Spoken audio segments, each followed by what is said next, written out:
face to fight for the values that make this country great, most important of which will be front and center tonight. Like our founders, this organization understands that faith in God is the very foundation of our freedom, making us strong, resilient, and confident in the defense of those rights. And let me tell you, a bold, self-confident faith is what this nation needs now more than ever.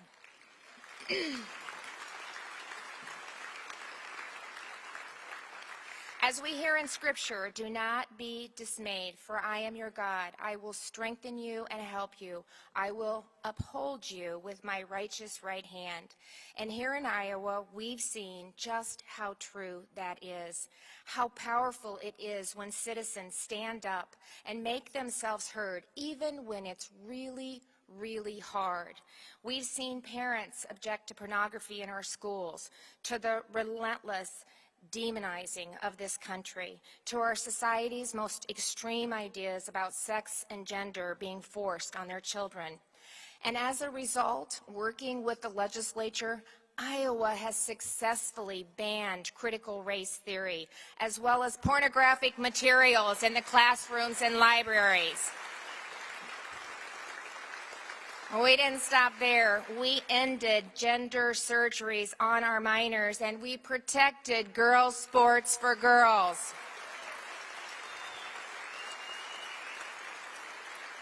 And most importantly, throughout this last legislative session, we empowered parents. We even had to put in statute that parents will be the primary decision makers when it comes to their child's education. But ultimately, we empowered parents by passing one of the boldest universal school choice programs in the country.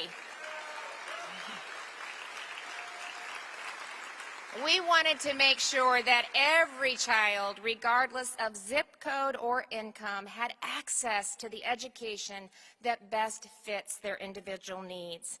But perhaps nothing compares to what we've accomplished together to protect life.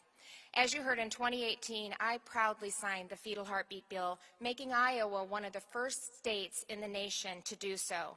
But for 5 years, the law was tied up in litigation with the abortion industry and left-wing interest groups that are stopping at nothing less than abortion on demand. We continued the fight, believing that the law would prevail and justice would be served. Unfortunately, as you know, the court deadlocked in a 3-3 vote, with half the bench stating that the court had failed the parties, the public, and the rule of law by refusing to decide the case. The other half compared the unborn child to trash and belittled the law as hypothetical, even expressing skepticism that it would pass in today's environment. Well, I'm proud to say that they were wrong. In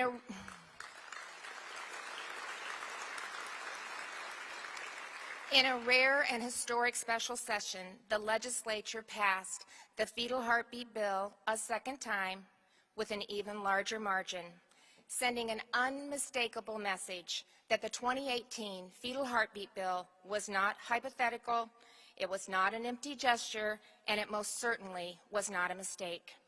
It was an ironclad commitment to the innocent and the most vulnerable among us, and that we will never, ever back down from this fight, and we intend to win.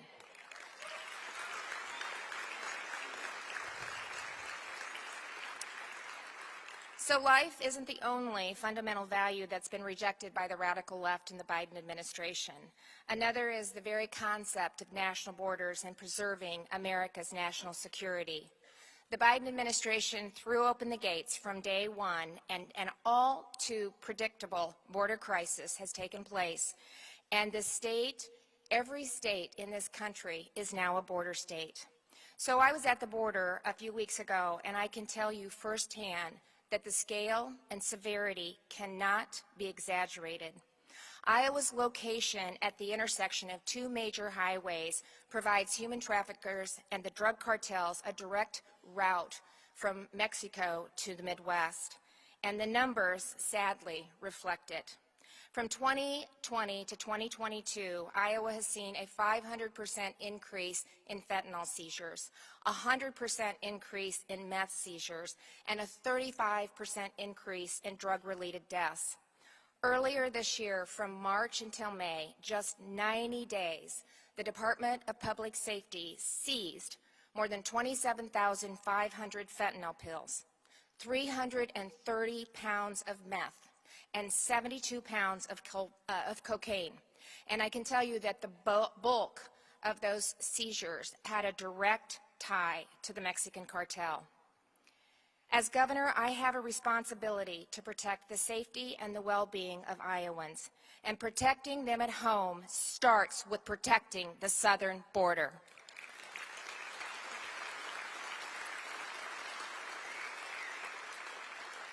That's why I was so proud to respond to Governor Abbott's request for support, deploying for a second time our law enforcement officers, but this time we also deployed 109 National Guard soldiers and 31 state troopers who are down there right now to support Operation Lone Star. When I was down at the border, I had an opportunity to visit with one of the soldiers who came over to me and said, Governor Reynolds, I've been deployed 3 times, Afghanistan and Iraq, and I am so happy that I got the opportunity to participate in this mission because for the first time, I feel like I'm truly doing something to protect my country. So let's give them a round of applause for stepping up where the Biden administration has failed.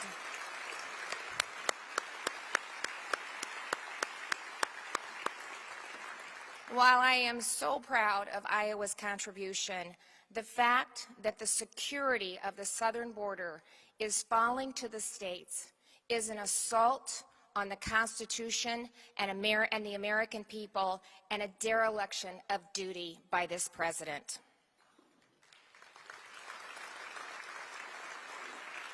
So now it is our turn to say enough is enough. Iowa is first in line to reject the chaos, crisis, overreach, insanity, disconnect from reality, and weakness on the world stage that we see from the Biden administration. Yeah. In 2022, you showed up, and Iowa was one of the few states in the country that experienced a red wave. And I hope that you agree, but I think the results speak for themselves.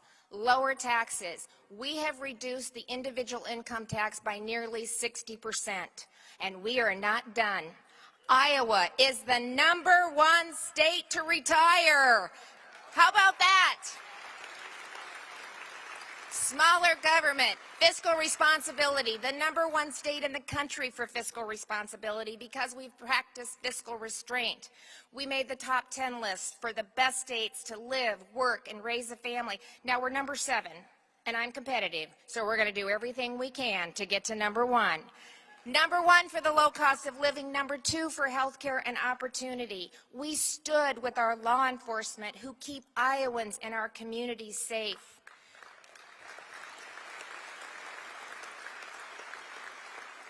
You are represented at the Capitol by leaders who respect the people that they serve and fight for their freedoms. That's the conservative agenda that this country needs. And so once again, it starts in Iowa, and it depends on you. So I'm going to challenge you one more time. I'm going to challenge you to lean in and show up to our First in the Nation caucus on January 15th. My hope, and I need you to make it happen, is we set a record for the largest caucus ever. And to do that, we need everyone in the fight.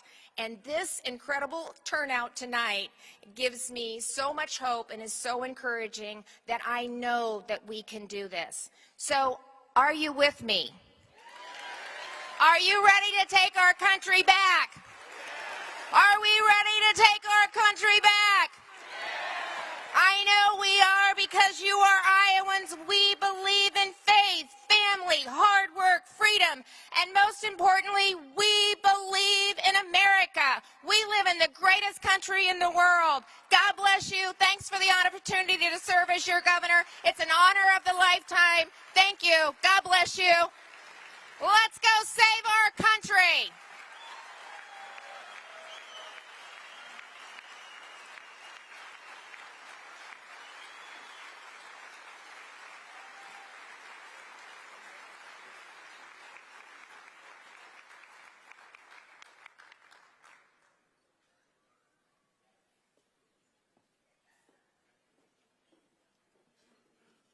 Give her another round of applause.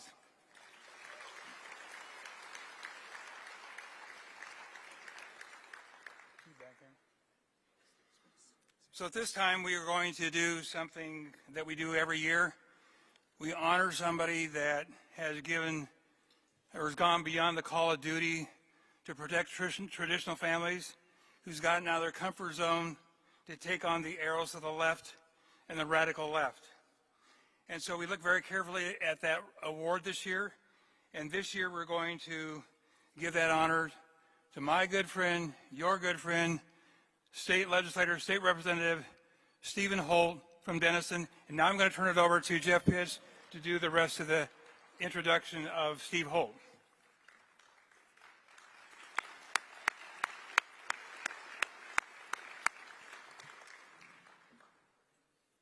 A devoted budget hawk, Steve Holt helped lead this year's legislative effort, resulting in $100 million of property tax relief for Iowans, veterans, and seniors.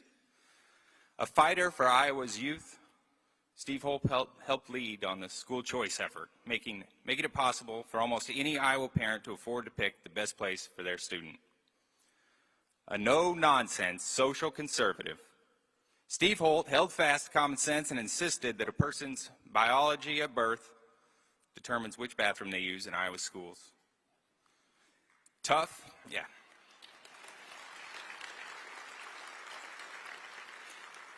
Tough and loving. When the time came, Steve Holt leveled his steely gaze and stared down an onslaught of leftist ideology regarding gender dysphoria. He stood firmly against so-called solutions involving scalpels and the slicing off of private parts of kids and or allowing them to take irreversible drugs and hormones causing damage to their still developing bodies. These major medical sex change procedures are now off limits in Iowa for minors.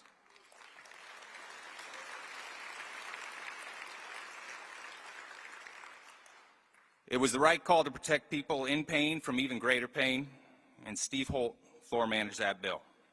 He was the front man. We salute you, Steve Holt, for your service as a soldier. He's an ex-Marine.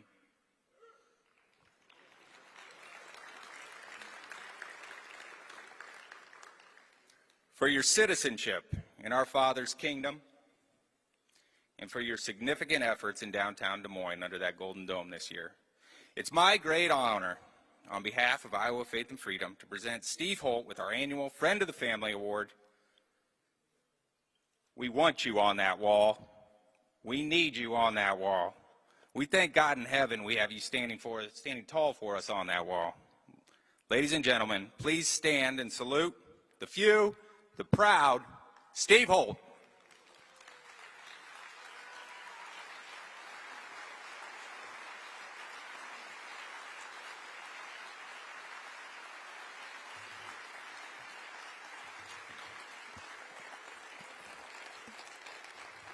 Thank you. Thank you so much. Thank you, ladies and gentlemen. Folks, right here in a school district in Iowa, just last year, second graders were taught they could choose to be a boy, a girl, both, neither, or something else. That same school district also distributed anti-police rhetoric to elementary school children. Another school district in Iowa decided that if a student chooses to change their gender identity and does not want their parents told, they would hide that information from parents. Other school districts in Iowa were allowing children to use restrooms and changing facilities based on their chosen gender for the day. And legislators heard from concerned parents that their children felt that their privacy was being violated and that they did not feel safe using facilities at their school. In other school districts, books containing highly pornographic words and images were found on library shelves, and when parents tried to go through the process of challenging those books, they were at best ignored, and in many cases were called names and thrown out of school board meetings. Also in Iowa, minor children had been receiving experimental, irreversible gender reassignment procedures, with doctors testifying before the House Government Oversight Committee that they did not even track these children to see what happens to them after these procedures. On our university campuses, students are receiving or were receiving diversity, equity, and inclusion classes, or DEI, which are anything but what the name implies, which teach to judge on race instead of character, going so far as to state that meritocracy, getting ahead based on hard work, is racist. Ladies and gentlemen, there is an assault from the left on truth and on our national character. And even more disturbing, there is an assault on our children. In Iowa, we responded. Matthew 18:6 tells us, if anyone causes one of these little ones, those who believe in me, to stumble, it would be better for them to have a large millstone hung around their neck and to be drowned in the depths of the sea. I am honored. Thank you. I am honored to have been a part of the response to this assault on our values in Iowa. I am honored to have helped write and floor manage legislation to mandate that bathroom and changing facility use in our schools be based on biology at birth, and also to prohibit gender reassignment procedures on our minor children in Iowa. I am honored to have supported efforts to stop DEI indoctrination, to put parents back in charge of their child's education, and to get age-inappropriate books out of our schools. I am also honored to have supported Governor Reynolds' efforts to bring universal school choice to Iowa to give every parent a choice in the education of their children. Thank you to Governor Reynolds for her incredible leadership on these issues. Thank you to the Iowa Faith and Freedom Coalition for all you do to stand up for our values. I am humbled by this award. Ladies and gentlemen, we are in a war of values. It is far from over. The work will continue, and we will win. Thank you, and God bless you.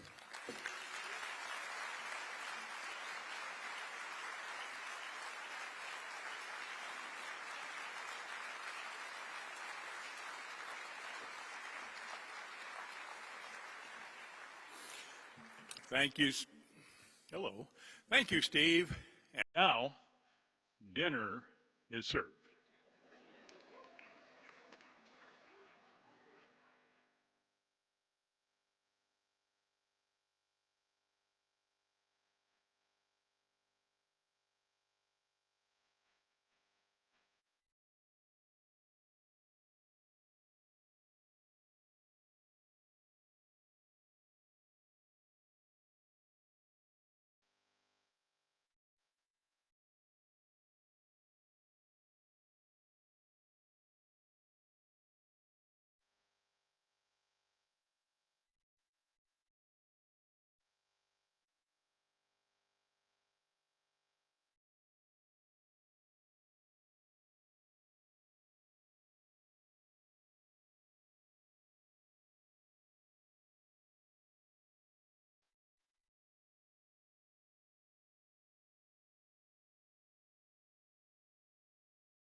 Let's go save our country. Words there from Iowa's Governor Kim Reynolds, who just spoke at Iowa Faith and Freedom Coalition's fall banquet, which is happening right now. And coming up next is the presidential town hall, where we'll hear from 9 presidential candidates. But until then, I want to look back on Governor Reynolds' speech tonight. She celebrated many of her achievements of her administration, some of those being banning CRT from schools and pornography from classrooms, protecting girls in girls' sports, and also bolstering school choice, which she called the state as one of the boldest in the country for school choice programs. Though she did have some concerns, especially saying enough is enough about many of the Biden administration's policies and their effects on the state and the country, saying that now effectively every state is a border state, and that was felt especially within Iowa, which she said was a direct route between Mexico and the Midwest for cartels. So cartels trafficking drugs, fentanyl especially, having an effect on Iowans, and we're seeing increasing rates of deaths, overdoses, seizures. She mentioned all of those. But she did have a message of hope as well, imploring Iowans to come to the Republican caucus on January 15th, saying that faith is the foundation of freedom and that is what's needed most now in America. But she said she thinks that is what will keep America free, Americans' faith. So until then, we're waiting to hear from, next up, the presidential candidates giving their speeches. But first, the banquet.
Well, ladies and gentlemen, it's 6:15. And at 6:15, I get to introduce somebody, pretty important person because he deals with finance, and those things help keep this whole business going. So let me introduce Iowa Faith and Freedom Coalition Treasurer Keith Hunter. Thank you, appreciate it. Boy, is this a good-looking group or what? The faith community has the best-looking people, I swear. So this is our 23rd Faith and Freedom Coalition dinner. And about 25 years ago, a fellow who I'd met a couple times, named Steve Scheffler, came to me and, for whatever reason, decided that he wanted me to be a part of his board. And there's no accounting for taste, what can I say? But I have to say that it's probably one of the best decisions he ever made. I've enjoyed the ride ever since. But this is my first dinner as an actual officer for Faith and Freedom. I am the treasurer. I am the local treasurer. And many of you probably wonder, well, you know, just what the heck does a treasurer get to do? Well, I have three main jobs here. My first job is I get to come to events like this and random strangers come up and just hand me money, which I really like. Now, I'll be honest with you, Steve told me that it's not mine to keep. And I reminded him that a wife, 3 ex-girlfriends in the IRS have always told me the same thing, so it's okay. My second job is I get to pay the bills. Now, I asked the Lord a long time ago to have a lot of checks come my way with my name on the front. I just never figured it was going to be on the signature line. So, but make no mistake, we know that we can't exist without contributions from you fine folks and your faithful support. And your support over the years has been amazing, and we have seen nothing but growth. But I have to tell you that this organization, unlike any other, has really helped change the landscape of the electorate here in Iowa. I can remember years ago being at a Republican convention and walking down the street with the only statewide elected official. And it was on my head to protect him in the streets of New York, walking from Madison Square Garden back to Midtown. So it has been an absolute joyride. Some of you may remember me from years ago.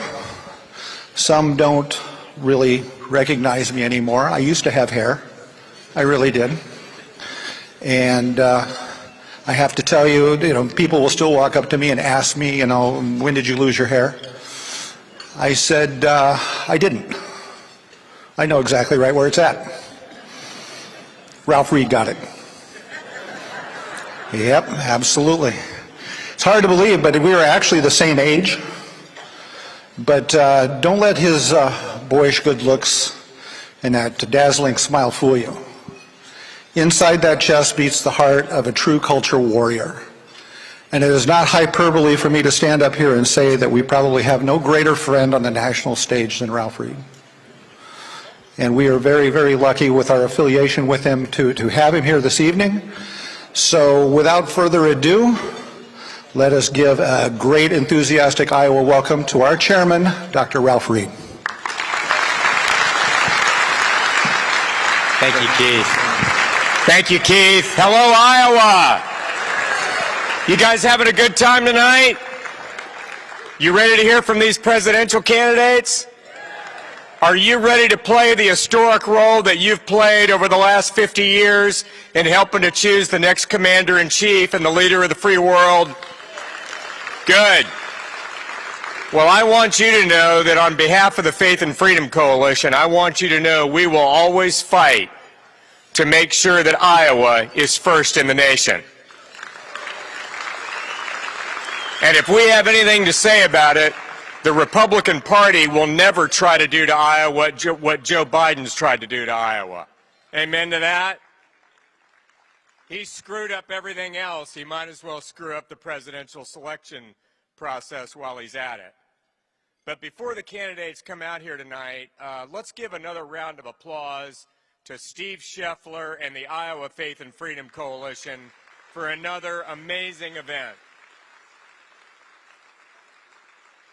You know, Steve is not a guy who blows his own horn a lot or calls a lot of attention to himself, but I will tell you, there are few leaders on the Republican National Committee and few pro-family leaders anywhere in America that have worked harder and done more to move the ball of protecting unborn life and advancing our biblical values than Steve Scheffler has over the last 30 years.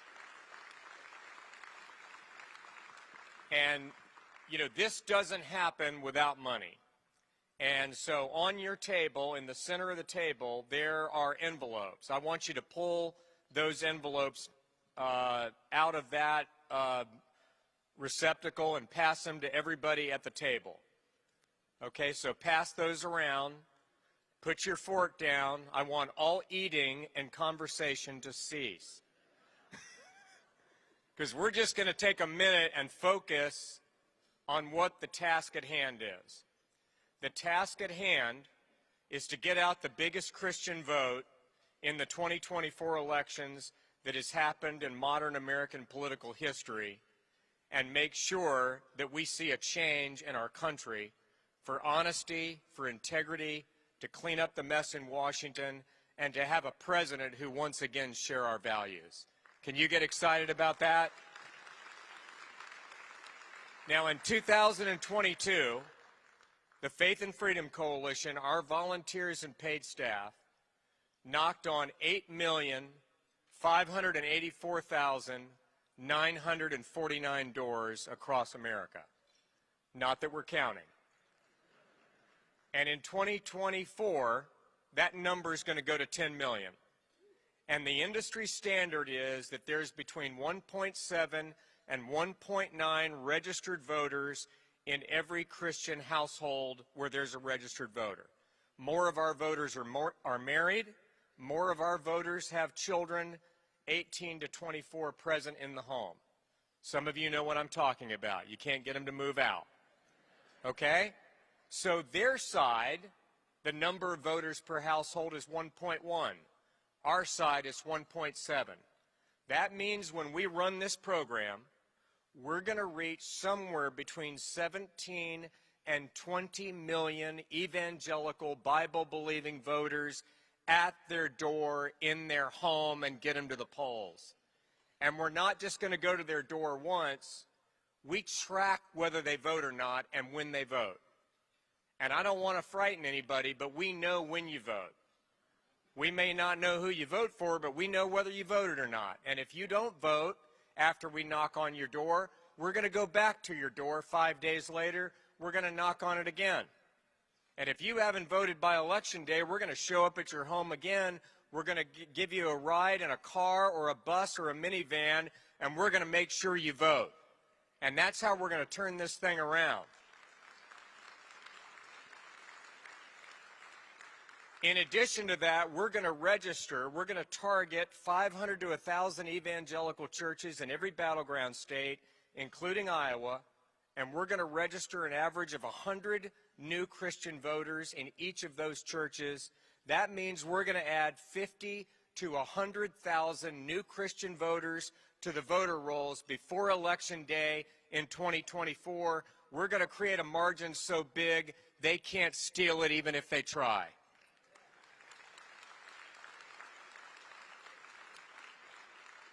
The cost of that program nationally is about $75 million. The cost of that program here in Iowa is about $2 million. And we need your help tonight. So what I want you to do is take out this envelope, and I want you to take out the giving form that's on your table, and I want you to give something, anything. Even if it's just $1, take $1 out of your purse or your wallet and give us at least $1. Don't let one of these envelopes be empty. All right? Now, here's some good news for you. You can only give a federal candidate, I think it's something like $5,300. Okay, so as a couple, you can do about $11,000. But here's the great news tonight. Because we're not a campaign or a candidate, you can give us any amount of money tonight. There is no limit. There are people here tonight who could give $5,000 or who could give $10,000. There are people who could give more than that, but I am asking you, the Bible says, to give according to your ability, not according to what you can't give. So please tonight, let's give to the Iowa Faith and Freedom Coalition, put something in this envelope, and let's do our job, register these voters, knock on the doors, make the phone calls, do the grassroots, unheralded field work that is necessary, and let's turn out the biggest Christian vote that the state of Iowa has ever seen. Amen?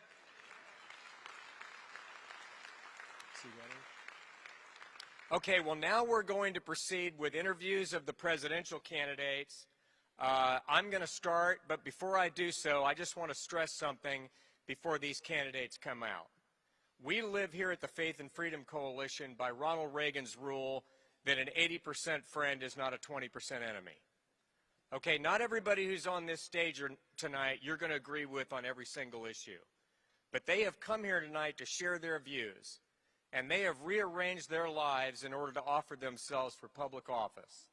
And I would ask you tonight to show every one of them the respect that they are due, and even if you don't maybe agree with them on something, I'd ask you to do a favor and keep that to yourself. Let's conduct ourselves tonight in a way that not only honors these candidates, but more importantly, honors our Lord and Savior, Jesus Christ. Amen?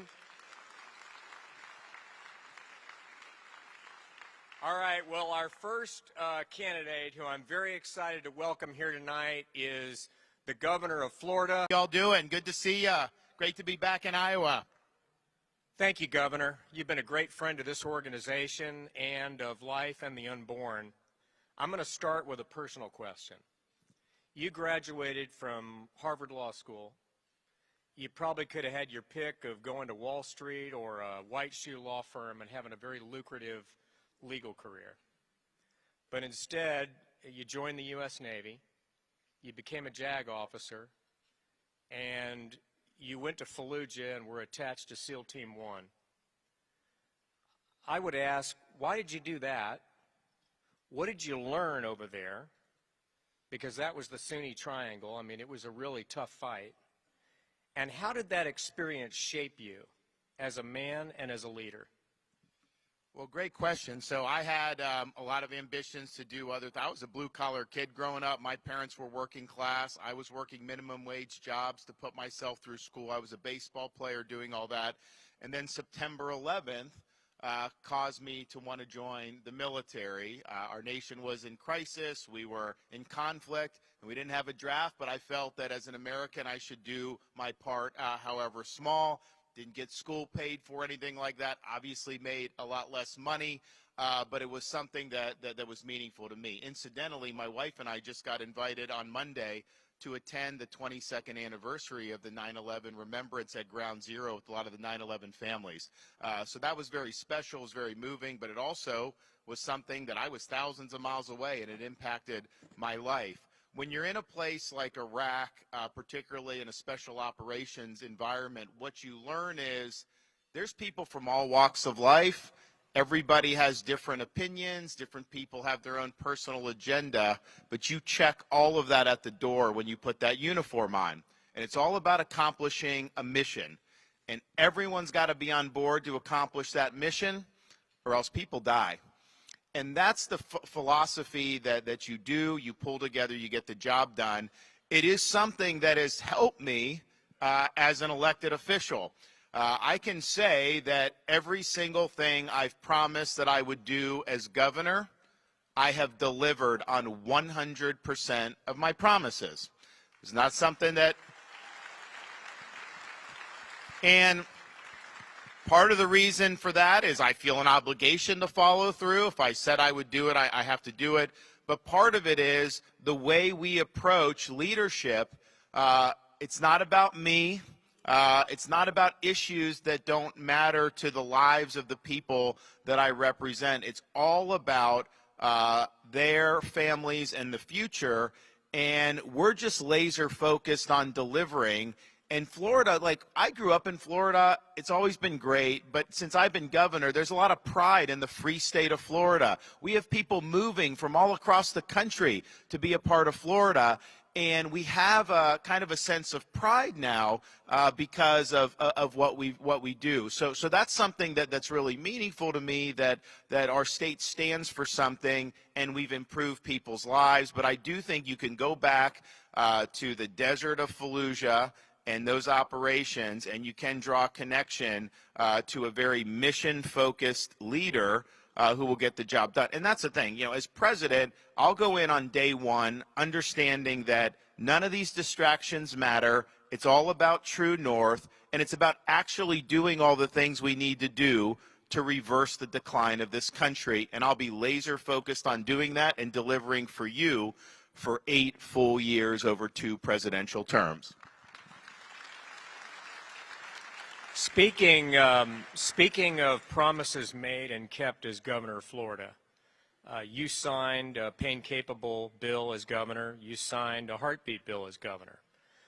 What would you do as president to protect the unborn? And where do you stand on the issue of whether or not there ought to be federal legislation versus state legislation? Well, look, I'm pro-life. I'll be a pro-life. I've been a pro-life governor. I'll be a pro-life president. Clearly, state like Iowa has been able to move the ball with pro-life protections. Florida has been able to remove the ball. I mean, you know, I took we've got some folks, wealthy folks, who didn't like seeing that, and you know, we're all against me for doing it and saying they're not going to support me going forward. But like, I'm going to do what I think is right. Let the chips fall where they may on issues that are that important. So I think the states have done the better job thus far. Congress has really struggled to make a meaningful impact over the years. You know, as president, I'm going to welcome pro-life policies across the board, you know, at both levels. But one of the things we've done in Florida that I think we need to do in every single state, regardless of whether you have a heartbeat bill, whether you have a 15-week, whatever you have, you know, we've got to understand that these mothers need our support. They need our comfort, and we need to have government and organizations working, especially in this environment. A lot of times the abortion is driven by financial considerations. A lot of these women have no support. The fathers are nowhere to be found. And so they look at it and they say, how can I actually make this work? Now, of course, in Florida, we've promoted foster care, adoption, all that. We want people to know. And I know there's great organizations in Iowa and other states that do it. But we've got to do a better job. So what I did in Florida is said, okay, I want to make sure that this is doable. So we've taken every single baby item, from diapers, formula, wipes, clothes, and we've made it permanently tax-free in the state of Florida because we want people to be able to make it happen. And we've also, what my wife spearheaded is a program called Hope Florida. And what we understand is the people in need, and a lot of times it's single mothers, just giving a government check, that is not ultimately going to put somebody on the pathway to prosperity or independence. And so she's created, and we would mimic this at the federal level, a hope program that has something called a care portal. So what happens is we invite the churches to be a part of this, the charities, businesses, anyone in the community who wants to be helpful. So that single mother comes in, she needs something for her kids, it goes into the portal, and guess who snaps into action? The churches snap into action. They're an active part of our government in Florida in helping to lift people up. So that is something I think we can do that will have broad support across the political spectrum, and it's something that I'm proud we've been able to make happen in the state of Florida. Governor, my next question kind of is a combination of the first two. You've served in the military, and you're pro-life. Senator Tommy Tuberville of Alabama, as you know, has placed a hold on certain senior appointments at the Pentagon because he objects to the Biden policy to have taxpayers pay for elective abortions for active duty military and their dependents. It's very controversial. The media has gone after him. Is he right? Yes. I support what he's doing. First of all, what the Defense Department is doing is outside the law. They are violating the law by funding abortion tourism with tax dollars. And so when agencies do that, the Congress has to stand up and push back against it. I also look and see, you know, we have a limited amount of money in a defense budget. We're running low on ammunition. Our recruiting is in the absolute gutter now. And you're funding abortion tourism? Is that really something that is helping to protect this country? So we need to fight back against it. I can tell you when I'm president on day one, that policy goes into the trash can where it belongs.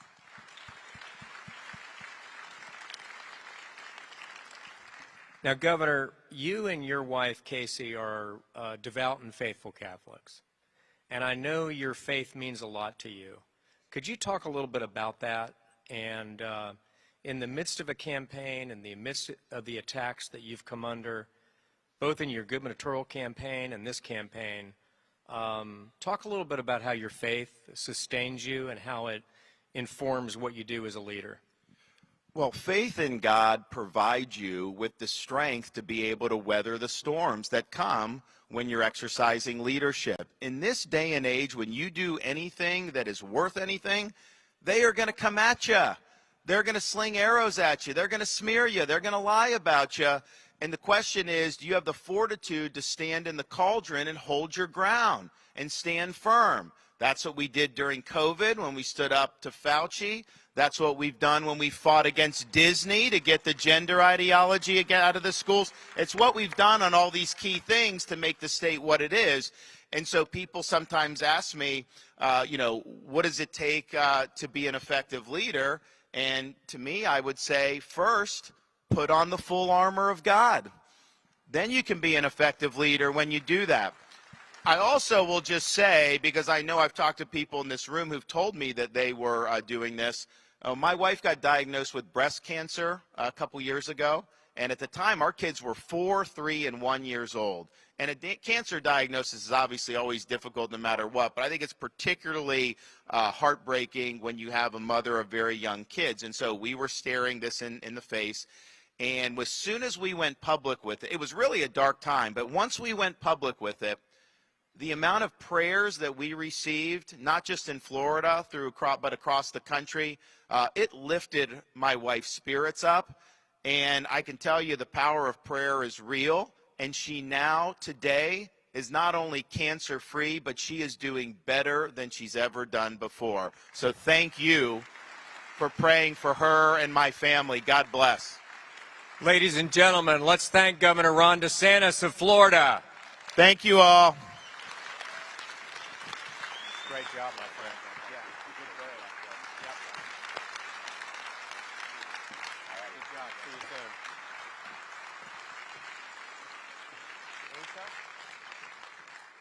And now next up is Governor Asa Hutchinson of Arkansas. Let's give Governor Hutchinson a big round of applause as he comes on stage. Asa, how are you, my friend? Your mic is right there. Well, Governor, thank you for being here. We've been friends a long time, and I was looking back over it as we got ready for tonight, and what an incredible career you've had. I mean, U.S. Attorney, Member of Congress, Undersecretary of a Cabinet Department, Head of the Drug Enforcement Administration, Governor, on and on it goes.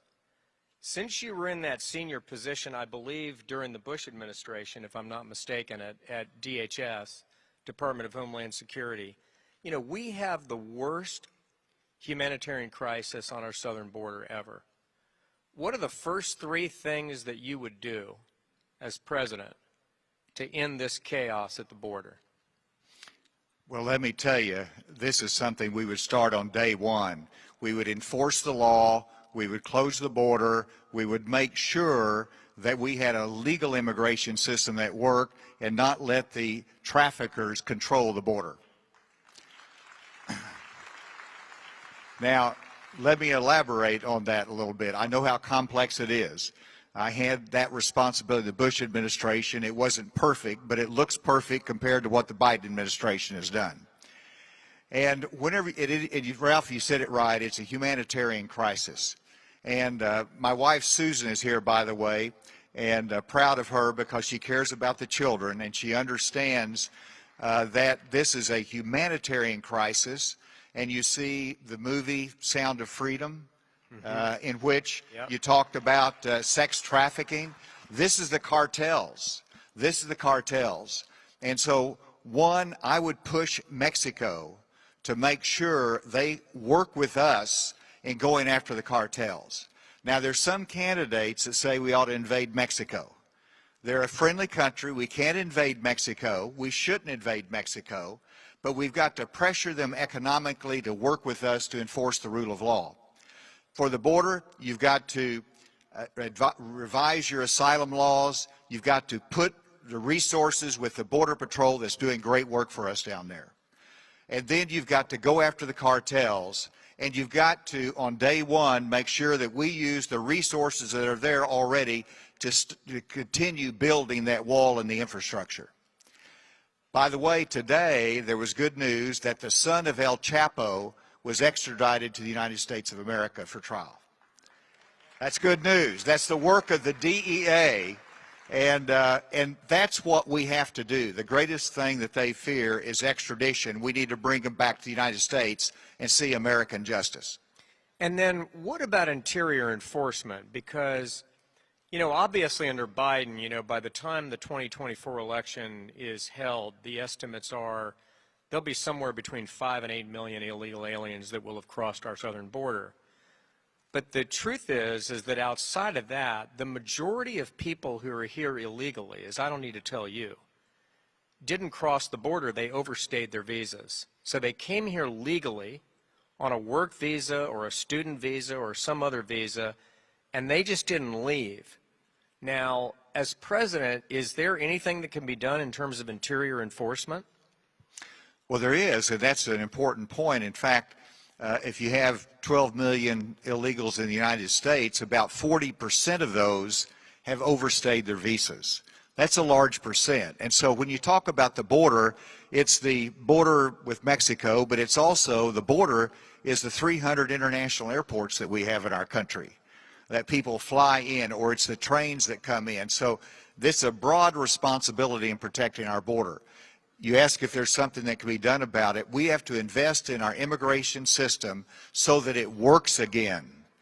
We need immigrants in our country. We value immigrants, and they are a blessing to our country. And as Christians, we want to help those that legitimately have an asylum claim in the United States. But we have to do it under the rule of law. And that is important for our sovereignty, to stop the fentanyl from coming into our country. That's what we have to do, and it's not easy, but I know what has to be done, and I can do it. Asa, you as governor signed one of the strongest pro-life laws in America. I believe in 2021, before the Supreme Court had even ruled on Dobbs. You've also pledged to sign as president, I believe I've got this right, a pain-capable bill that would ban abortion nationally at about 15 weeks when a child can feel pain. A number of your rivals for the nomination are not taking that position. Why do you take it, and what would you say to those who don't take it? Well, one, it's a matter of conviction. I believe that God has blessed the womb, that there's life in the womb, and it is deserving of protection. That's fundamental. And whenever you read the Dobbs decision, at first we fought forever to return it to the states, and so we won. And that was my first reaction, but then you read it closer and it says it returns the issue to our elected representatives. And so if our members of Congress can reach a consensus and pass a pro-life bill that has reasonable exceptions to it, that we all agree upon, I will sign that as a pro-life president. Now, there's another candidate that I respect but is not here tonight that told NBC News that I'm going to make both sides happy on this issue. That You wouldn't be talking about Donald Trump, would you? Well, you named it there. That I want to make both sides happy, and both sides are going to like me when it's all over. Let me tell you, both sides aren't going to like you. This is going to be a fight for life, and we've been doing that for 40 years. You take a stand, you state your position, and you, as Governor DeSantis mentioned, you've also have to express it with compassion for the women that are going through challenging pregnancies and put resources there. That's how you win the hearts and minds of Americans, by standing on conviction and then also expressing compassion and solutions for the challenges that we face. Now, Governor, you know, governors are on the front lines of the economy. You're recruiting businesses into your state. You did that as governor of Arkansas. You had the largest single employer in the United States. Walmart is headquartered in your state. You know what it takes to grow businesses and create jobs. What would your plan be to reverse the disasters of Bidenomics as president? Wow. Well, first of all, you've got to produce energy in this country. And so that's how you reverse Bidenomics. He was wrong whenever he canceled those oil leases in Alaska. We need to produce energy from a variety of sources, including the biofuels and ethanols right here in Iowa. Produce energy. That's number one. Secondly, control federal spending. It's out of control. As governor, I balanced the budget for 8 years, created a $2 billion surplus, and lowered taxes. That's how you grow the private sector of the economy. And as president, I start with one fundamental principle. I want the private sector of the economy to grow faster than the government sector. That's what I led with as governor of Arkansas, and that's what is needed in Washington, D.C., and that's the beginning points for reversing the harm that the high interest rates, the high inflation has done through Bidenomics. Now, you're a former U.S. attorney. I mentioned that earlier. And I believe as a member of the House, you were there for the Clinton impeachment. You've got a good memory.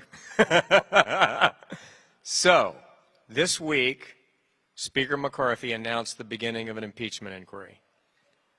Based on what you know today, would you support such an inquiry?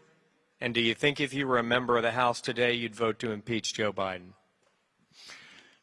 Well, you're right. You look back in history, I made a difficult decision to be an impeachment manager on a case that tested our Constitution, and I went to the United States Senate to present obstruction of justice charges. And so I don't shy away from difficulty, controversy, and enforcing the law. I did it with terrorists. I did it with the president, and I don't hesitate there. And so what I see as a former federal prosecutor, that there's unanswered questions and a lot of smoke whenever you look at the international dealings of the Biden family and whether the president or vice president got benefit that influenced his decision. That's the fundamental question. I haven't seen enough evidence yet, but there's certainly enough evidence to do an inquiry. And I applaud the House for investigating this matter, getting to the bottom of it, because President Biden has not sufficiently answered those questions. I would not call it an impeachment inquiry. It's too preliminary. Do the investigation and then make the determination as to whether that should move forward. Ladies and gentlemen, let's thank Governor Asa Hutchinson for being here tonight. Thank you. Thank you, Ralph. Governor, thank you very much. Thanks for coming. Now we're dividing up these interviews because you've got a tremendous public servant here in Iowa that we wanted to conduct some of these interviews. I know that you are as excited, if not more excited, than I am that Brenna Byrd defeated liberal Tom Miller after 40 years. 40 years. The longest serving attorney general in the United States, and it was long past time for him to go.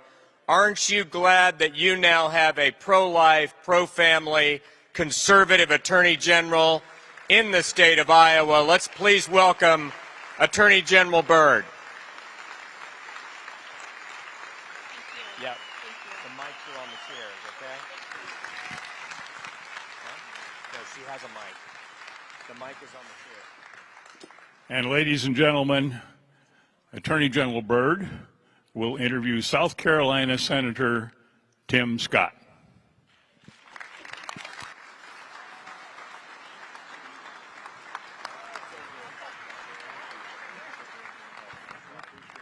Howdy.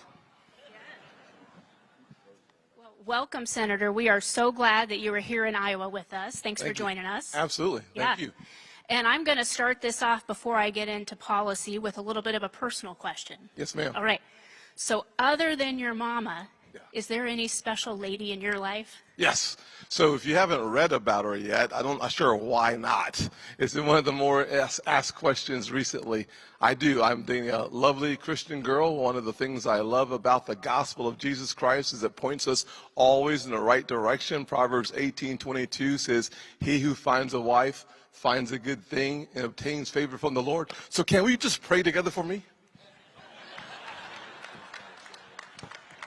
So yes, I'm very excited, very excited. That's good. Sounds like you found a good one. So important. I have. Yeah. You know, I think it's so important. As a guy who was raised in a single-parent household, mired in poverty, I understand the devastation when a family breaks up. I had to live with the consequences of a father who was not there. I made a commitment to make sure that never happened in my life. I'm so thankful to know a risen Savior that has helped guide my way, and I'm so thankful that he's allowed my life to intersect at the right time with the right person. And I just say, praise the living God. Amen. Yeah.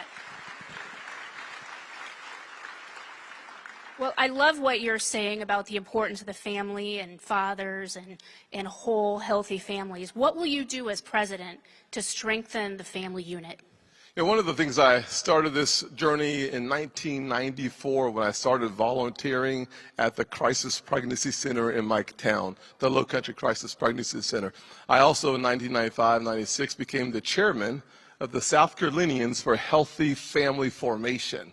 And so one of the things that I know that works is for us to make sure that we protect adoption and crisis pregnancy centers so that we have the kind of funding for those organizations that protect and promote life that the Planned Parenthood gets as well. We need to balance the stages and balance the scales to make sure that our organizations that encourage and promote life have the resources to do exactly that. The second thing we can do is make sure that we, and from the tax policies of this country, we make it easier for families to choose life. I'm a big believer in Jeremiah 1:5 that says, before you were in your mother's womb, I knew you. I chose you. I crafted you for a specific purpose. Jeremiah was crafted to be a prophet. And one of the things I'd like to do is provide tax benefits once a woman gets pregnant. Because we should be pro-life from the moment of conception until birth and then beyond as well. So I would redesign the tax code to reflect that faith-filled position. Well, we have a lot of people here in this room who would support school choice. It's a pretty important issue here in Iowa. I know it's something that's important to you, and you've been involved in that issue for a long time. What would you do as president to make sure that families and parents have choices for their kids' education? I would take the model of Governor Kim Reynolds in this great state and make it a nationwide model.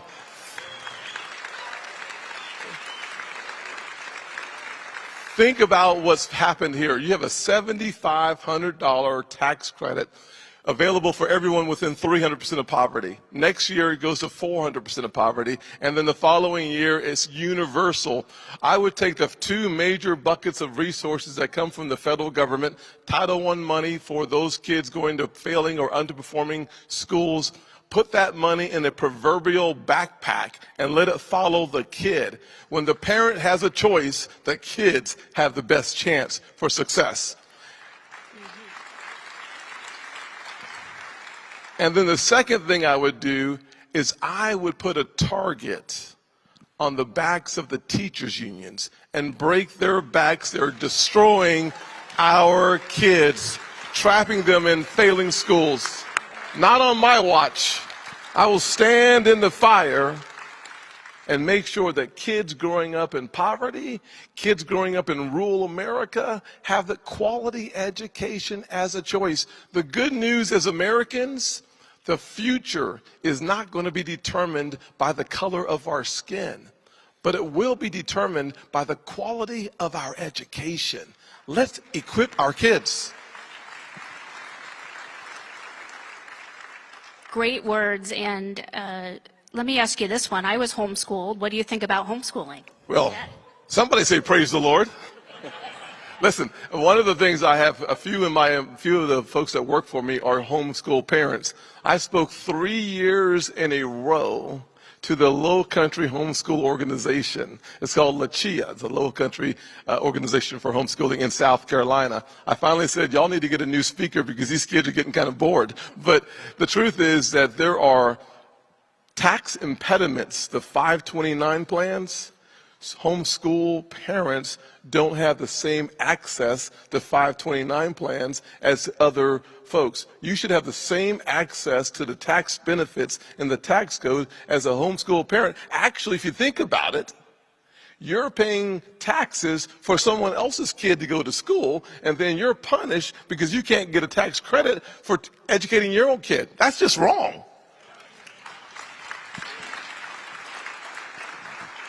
Well, we know that tax and spending policies really do influence what people can do and not do, right? Yeah, absolutely. So there's a lot going on in Washington right now with the federal budget. Yes. Okay? Let us know where you stand on that and whether you would shut down the federal government. Where's your line in the sand? Yeah, so one of the things that the best way to know what a guy is going to do or a gal is going to do is see what they've already done. And so we just recently had a debt deal done several months ago, if you recall that deal. What that deal did was it gave unlimited credit card spending to Joe Biden until January of 2025. I voted no. And as Christians, I would say Gehenna no, if you know what I mean. It's just wrong. And so unless we have a deal that controls spending, I'm an absolutely, positively, undeniably no again. We have to protect our next generation. The way we protect the next generation is to control our spending. We also need a balanced budget amendment to stop federal folks from spending money we don't have.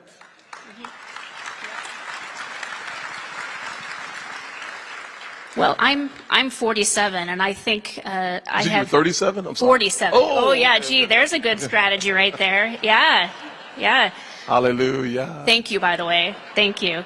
The truth will set you free. John 8:32. Yeah, go. There you go. There you go. But I think I've been hearing ever since my earliest memories of politics, people saying about we need to balance the budget, but it's really never happened, has it? I mean, what are we really going to do to get spending and the federal government under control? There are a few things you have to do. The first thing you have to do to get the federal spending under control is to fire Joe Biden. That's number one. Yep. Number two, you have to recognize that a nation that spends $7 trillion knowing it's only going to bring in this fiscal year $4.9 trillion is reckless. We cannot have this government spending 40% more than we know it's going to bring in. The fastest way for us to cut spending is to go back to pre-pandemic levels of spending, which would be the 2019 budget. That would save us at least $500 billion. And over a 10-year period of time, I believe it would save us closer to $2 trillion, because if we continue the current trajectory of spending, it just goes up like a rocket. If we went back to, there's no longer COVID, by the way. We can't use that as an excuse. Someone say, thank God, right? So if we went back to the levels of spending before we had a crisis, it would reduce our spending by billions of dollars. And then the long-term growth would go down, not up. We need to use common sense when making these decisions. The other thing I would say we need to do is go to zero-based budgeting. Just because you got it last year don't mean you get it this year. That's called crazy in my language. So if we did that, and then finally, new concept.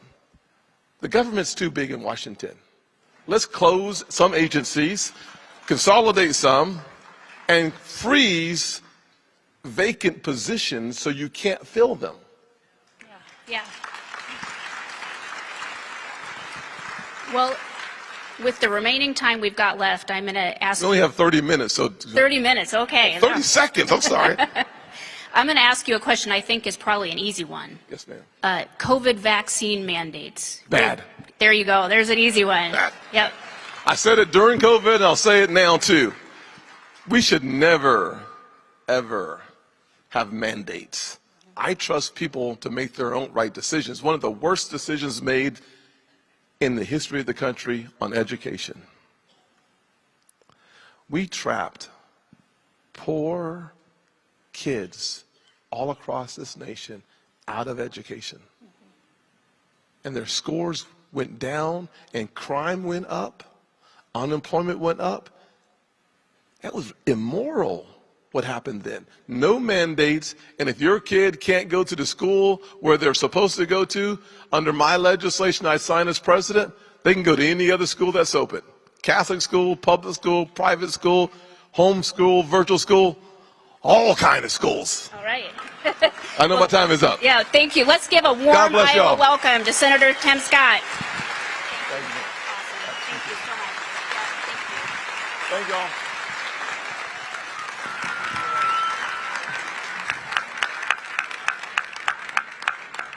And now, ladies and gentlemen, first a quick announcement. Up in front, we have found a cell phone.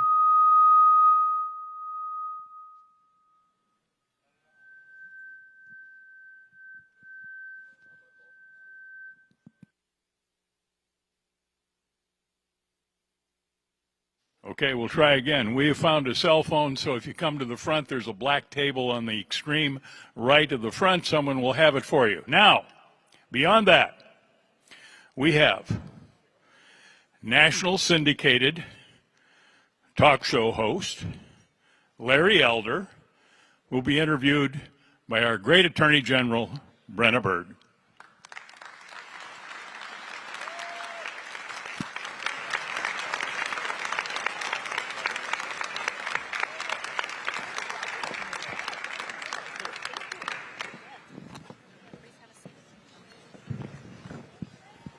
Nice crowd. You all came out to see me, right? That's right. Well, and you have a great crowd of people here from all over the state, some really key people who want to get to know you a little bit better. Okay. Yeah. So let's start off with this.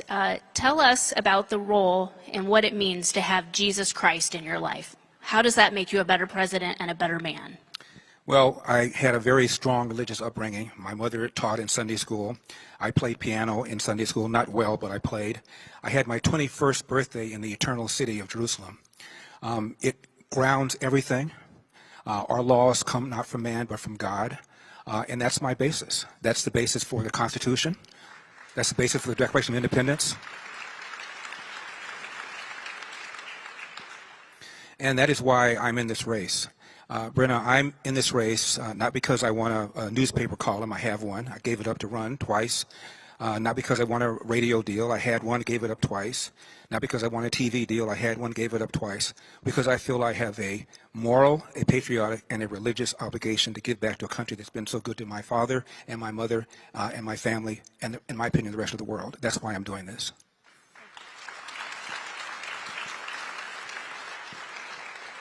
You know, as I look out at the people here in this room, I know that protecting innocent, unborn life is so important to the people in this room. Tell us where you stand on the issue. Is it something you would protect at the state or federal level, and where do you draw the line? Well, a couple of things about this.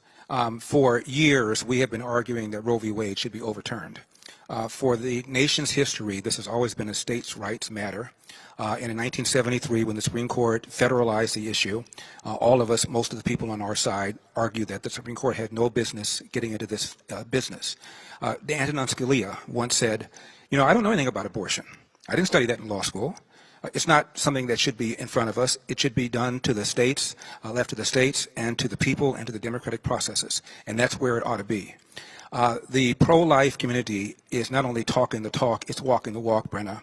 There are literally thousands of pregnancy centers all over America. I've spoken at many of their fundraisers where women are provided with counseling, job training, adoption services, housing, education. We are stepping up. So people who are so-called in crisis pregnancies, as they say, have all sorts of options. We are talking the talk and walking the walk. I feel so strongly about this issue. I personally believe that life begins at conception. I do not, however, believe that it is an issue that the federal government should take over. One of the reasons I believe we did so poorly in the midterms is because the pro-abortion side was able to say to people, this now means that there will be a law passed at the federal level to outlaw abortion or to put time limits on abortion, and Lindsey Graham even proposed something along those lines. And the Democrats and the left used that to say that we were taking away people's rights. We're doing nothing of the sort. And one of the other thing, Brenna, is when I ran for governor, I was asked over and over again how I felt about the issue, and I said that I believe life begins at conception. And I said, please ask my opponent, Gavin Newsom, at what point does he believe a pregnancy has gone so far as to terminate the pregnancy would be to constitute homicide? Nobody ever asked them. Nobody ever asked the left that. I watched an interview with Kamala Harris last week, I think it was on CBS, and she was asked this question 3 different ways. And on 3 occasions, she refused to answer straight up. And she said something like, well, I believe that our protections from Roe v. Wade ought to be put back into place. That this, finally, she said, should be a decision made between a woman and her doctor. Really?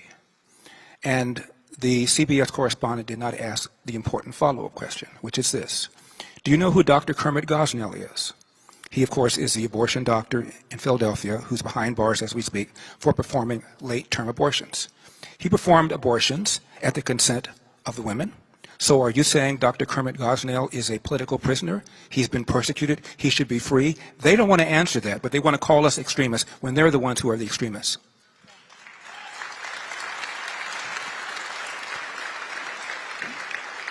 And just to clarify, do you support federal legislation to protect life or a federal constitutional amendment? I do not. Well, Ronald Reagan, when he ran in 1980, proposed an amendment to the Constitution, a pro-life amendment. That's the only real way to do this. Doing it with legislation is, to me, again, a refutation of everything we said about Roe v. Wade. I am pro-life, but I'm under no illusions that there will be a pro-life amendment, given how much of the country feels. So I think it's far more important for us to use our resources, time, and energy to make the moral case against abortion and to tell people that they have all sorts of options, including pregnancy centers, make sure that we fund them, make sure that women have other options, including, of course, adoption. Thank you.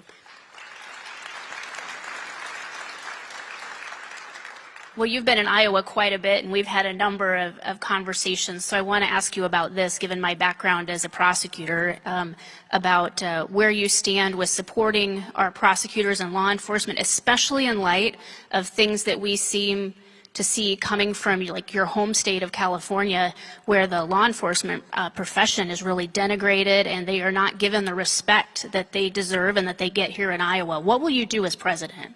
There's a wonderful book that I've been reading. It's called Rogue Prosecutors by a couple of researchers at the Heritage Foundation. And it's about these George Soros soft on crime DAs we have all over the place, including here, I believe, in Des Moines, if I'm not mistaken.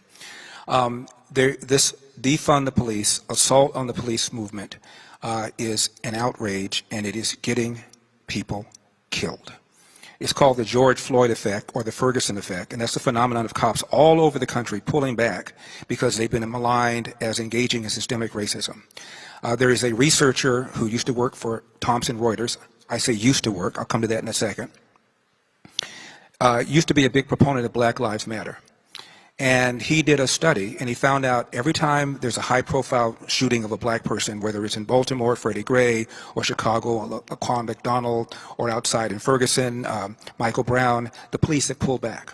And this phenomenon has replicated itself all over the country. So there are literally thousands of what he called were excess deaths, people who would not have died had the police been doing their normal, proactive policing. By the way, he was called in by Human Resources after he put this study on their bulletin board. And he was told, change your results. This is a data scientist, Harvard-educated data scientist. He said, I'm sorry, my research led me to this conclusion. This is killing people. And he refused to change his results. He got fired. So it is something that is literally killing people. And it's furthermore, it's a lie. If anything, the studies have shown the police are more hesitant, more reluctant to pull the trigger on a black suspect than a white suspect. The police kill more whites every year than blacks. They kill more unarmed whites every year than blacks. The George Floyd or Black Lives Matter protests and riots of 2020 that began in May, Brenna, there was 35 people killed, 2,000 officers wounded, about $2 billion in insured property damage, another $1 billion or $2 billion uninsured property damage, all because of an assumption that what happened to George Floyd, however you feel about that, happened because of his race. I will remind you that the trial was televised. The lead prosecutor was a black man. And I'm a trial lawyer. You're a lawyer. The most important part of a trial is the opening statement. And in his opening statement, this black lead prosecutor took pains to say the police in general were not on trial. In fact, he praised them. He said the Minneapolis PD in general was not on trial. He praised them. He knew a lot of the people that were working there. He said this individual is on trial for what this individual did. Yet the people in the streets were doing it because they assumed that what happened to George Floyd happened because of his race. And Derek Chauvin was never charged with a hate crime. Now, I don't know, there were 20 million people participating in protests in 200 cities, Brenna. I suspect that if you asked them to name their political ideology, almost all of them would say that they were very liberal or liberal. The reason I say that is there's a website called policemag.com where self-described very liberal people were asked, how many unarmed black men did the police kill in 2019? 50% of the self-described very liberal people, Brenna, thought the police killed 1,000 unarmed black men in 2019. 39% of the self-described liberal people thought the police killed 1,000, and 8% thought they killed 10,000. The answer was 12. That's the gap between what people think is going on versus what is going on, and it's getting people killed because the Democrats push this narrative, the media pushes this narrative, and it is a lie. Right. If I have just one more minute, could I say one more thing about that? Or yeah, you can say one more thing. You bet. My last thing. This really just gets to me. Joe Biden goes to Howard University a few weeks ago, commencement address, and he says the #1 threat to the homeland is white supremacy. The Anti-Defamation League keeps track of how many people are killed every year by extremists, and last year there were 25 people out of roughly over 20,000 people who were killed, who were homicide victims. If you want to play this game, most whites who are killed by other whites. Most blacks who are killed by other blacks. However, every year there is a small percentage of interracial black-white homicides, roughly 750 every year. 500 whites are killed by blacks, even though blacks are 13% of the population. 250 blacks are killed by whites, even though whites are 60% of the population. Now, if Donald Trump said at a commencement exercise, the #1 threat to the homeland is black supremacy, you and I would denounce him as a race-hustling demagogue. But Biden says the same thing, and he gets a complete pass, and it is offensive to me.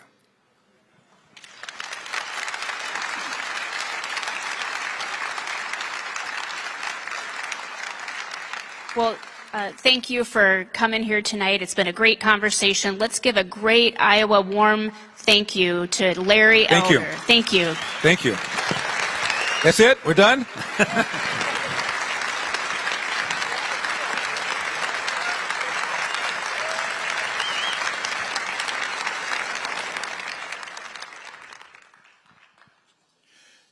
And now, my friends, Texas Congressman Will Hurd will be interviewed by our great Attorney General, Brenna Bird.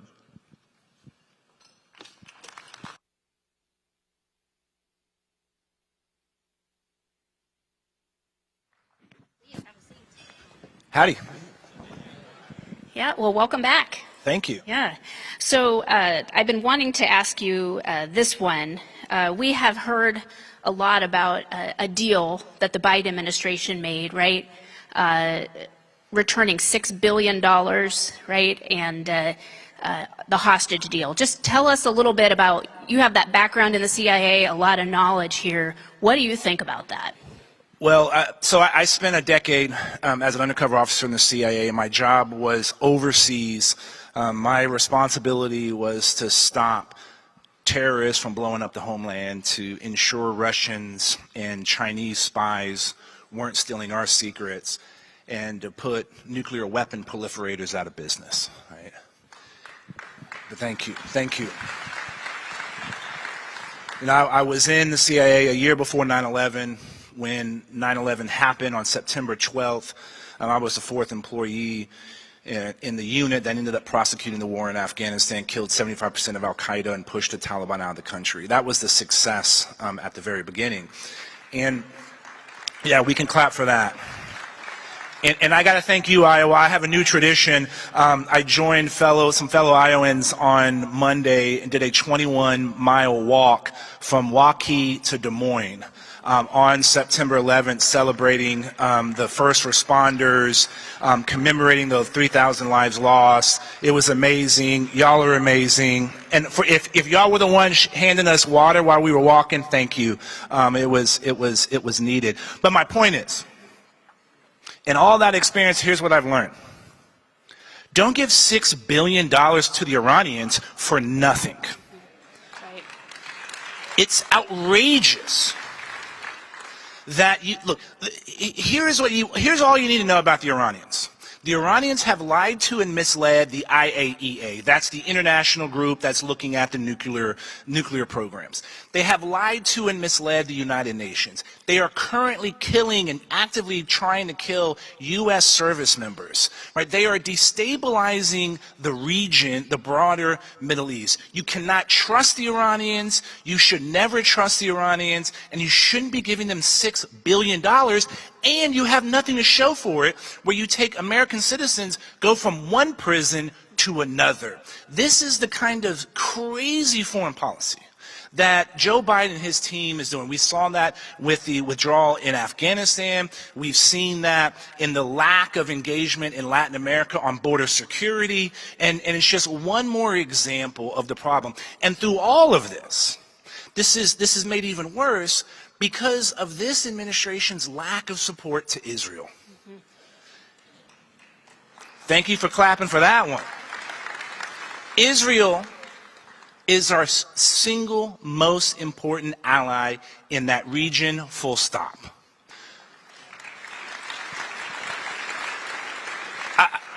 I've always said, sorry, you got me excited on this one. President Obama had one major foreign policy experience. His relationship with Israel was so terrible that he forced the Israelis to work with our Sunni Arab partners and create a coalition behind the scenes in order to work against Iran. And we should be supporting Iran, and folks that are running for office should make sure, excuse me, I misquoted. I think you did. I think you said we should be supporting Iran. Israel. Israel, right? Yep. Not Iran. Let me make that clear.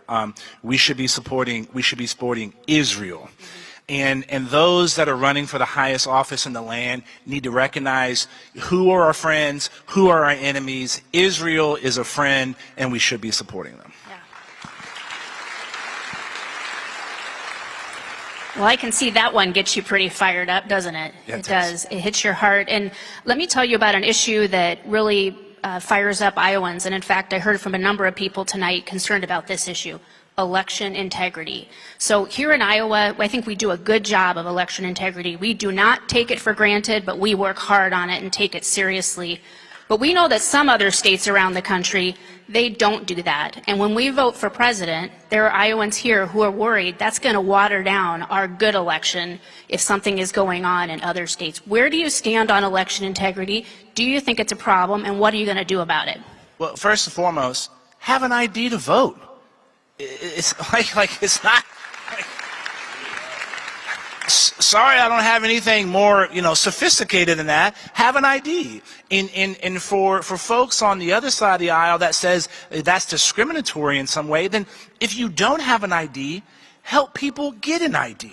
It's that simple. We should also be supporting our AGs across the state. We should be across the states. We should be supporting our secretaries of state who have to administer these laws. You also have a role that Department of Homeland Security plays in the cybersecurity element of this issue, right? And so the federal resources should be going down there to support and to make sure that experts on cybersecurity are providing the advice and consent to the states to administer their own laws. But ultimately, in the end, we should be having an ID for people to come and vote. Our elections are important, making sure that they're free and fair. I think we should be having more people be allowed to vote on more times. In Texas, you have 2 weeks. Some states, you only have 1 day. My thing is that this is one of the most important things that a citizen can do, and they should be making sure that it's free and it's secure and it's safe. Thank you. I hope you could ask me about border security coming from Texas, but I don't want to lead the witness. Isn't that what y'all say in law, right? That's right. Yeah, we don't let the witness ask the questions. All right, But let's switch gears a little bit and talk about the life issue. Where do you stand on protecting the innocent unborn, and do you support and would you work to pass a constitutional amendment to protect the unborn? Sure, I support a 15-week ban, and if it came to my desk, I would sign that.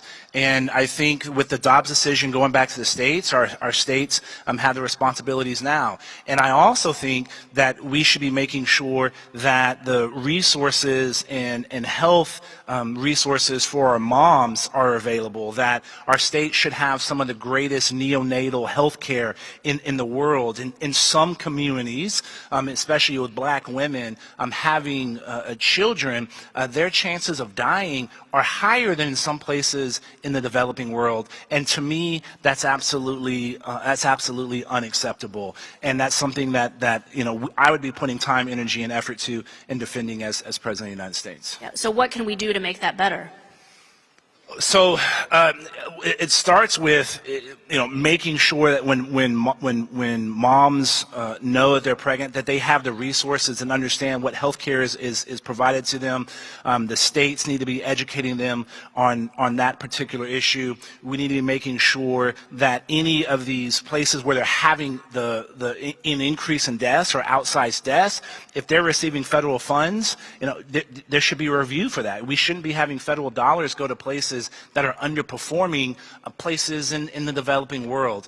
To me, that's absolutely unacceptable. The United States of America should be the example for everywhere else around the world on how we should be operating. The U.S. has become an exceptional nation, not because of what we have taken, but because of what we have given, and that example that we should be able to give. And in this case, we should be the one the rest of the world looks up to, right? And that's the role that America should be playing, and that's the role that I hope when I'm president I'm able to do. I was fortunate to I've lived in some pretty crummy places overseas in my time, and that gave me a perspective on the role that we have, not just here, but in the rest of the world. And for us to keep this experiment going for another 247 years doesn't require some of the sacrifice that we've seen many of our other forebears to do. It just requires us to get engaged and vote, not just in general election, but in primaries. I know this group is going to be engaged in that, but that is how we make sure that democracy, which is fragile, and it always has been fragile, but it's because of us that we're going to see the next 247 years of continued prosperity. Yeah, we have to protect our constitutional rights and freedoms, right? So what will you do to protect religious liberty, which is under attack in this country?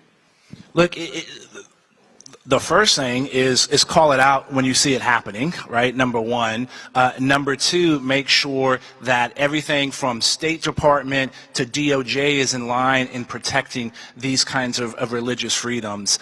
You know, I had an acute understanding of this issue living overseas in places where you didn't have religious freedom, and we shouldn't get anywhere close to that. And so it's an alignment that starts with our values, but then also it's making sure that we're supporting the groups on the ground in states to root this potential problem out.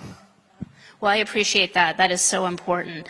Let's everybody give a warm Iowa thank you to Congressman Will Hurd. Thanks for coming here tonight.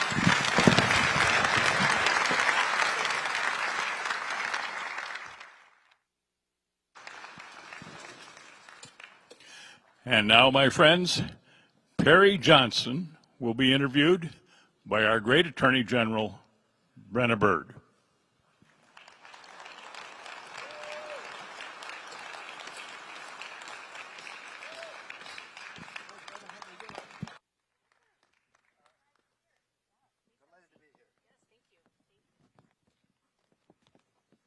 Hello, everyone. Well, welcome, welcome. We're glad to have you here tonight. Thank you. Delighted to be here. Yeah. So we've been talking a lot tonight about family values and the importance of the family. What would you do as president to strengthen families in this country, aside from maybe tax policy, but what are some things that you could do to strengthen the family unit?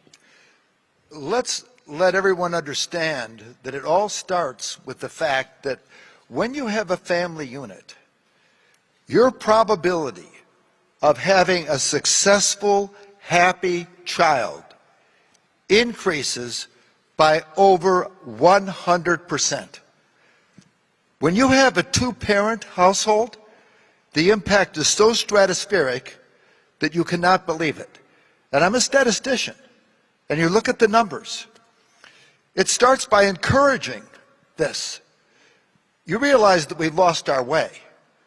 And when I say we've lost our way, many of you have a book, 2 Cents to Save America, and we talk about how we're throwing our money away and we're going broke, but what does it really mean? We've destroyed the whole fabric of America and the society. We have to have a recognized value system, and you start destroying the value system of America, you start destroying America. Why did we become the greatest country the world's ever known? Because of our fundamental values. We were founded on very basic values. We believed in freedom, and they're taking away our freedom. I say we start by letting everybody in America know that we are where we are because we started out with one basic concept: life, liberty, and pursuit of happiness. Let's let America know that the family comes first and foremost in every possible way. Let's take a look at the idea of education. Shouldn't the parents have a right to choose where the kids go to school and what they learn? Let's get rid of the Department of Education. Throw it out. We do that because it's corrupting our kids. You know, I have 2 of my kids here. I have 2 14-year-olds, and my oldest is 19. He started college now. I got to see what happens when you live in a communist state like Michigan. They end up brainwashing our kids, and they start in 3rd grade. Now, if you want to have a family unit that has values, it starts by making sure that the government stays out of our lives, telling us what to do. Let's end it. Now, we have faith and freedom here. Can't we as a group get together and say, by golly, I've had enough, I'm not going to take it anymore? Because I say we stop it. And we can do it. Because America has done amazing things, but it takes us coalescing together and saying we're going to stop it. We have a country unlike any country in the history of the world. And I say, by golly, we're going to keep it that way. And let's say in Iowa, we start leading here. Look at the RNC and what they're doing. The RNC, for example, decided to corrupt our election process, and instead of having us focus on Iowa, they want us to now go national instead of starting here where we can go and meet the people and campaign, and they get to see the candidate. So they get to see what they're really like. Isn't that really how America was started and how politics worked? But they don't want to do that. And I say we stop that. And we can do it right here, right now, and let's get together and say, by golly, we're going to make sure that the family unit is core, that freedom is now here, and we're not going to have the government tell us how to teach our kids, what to teach our kids anymore.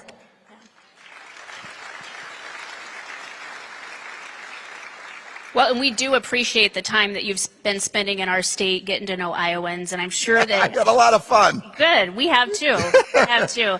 I'm sure that you hear this a lot too.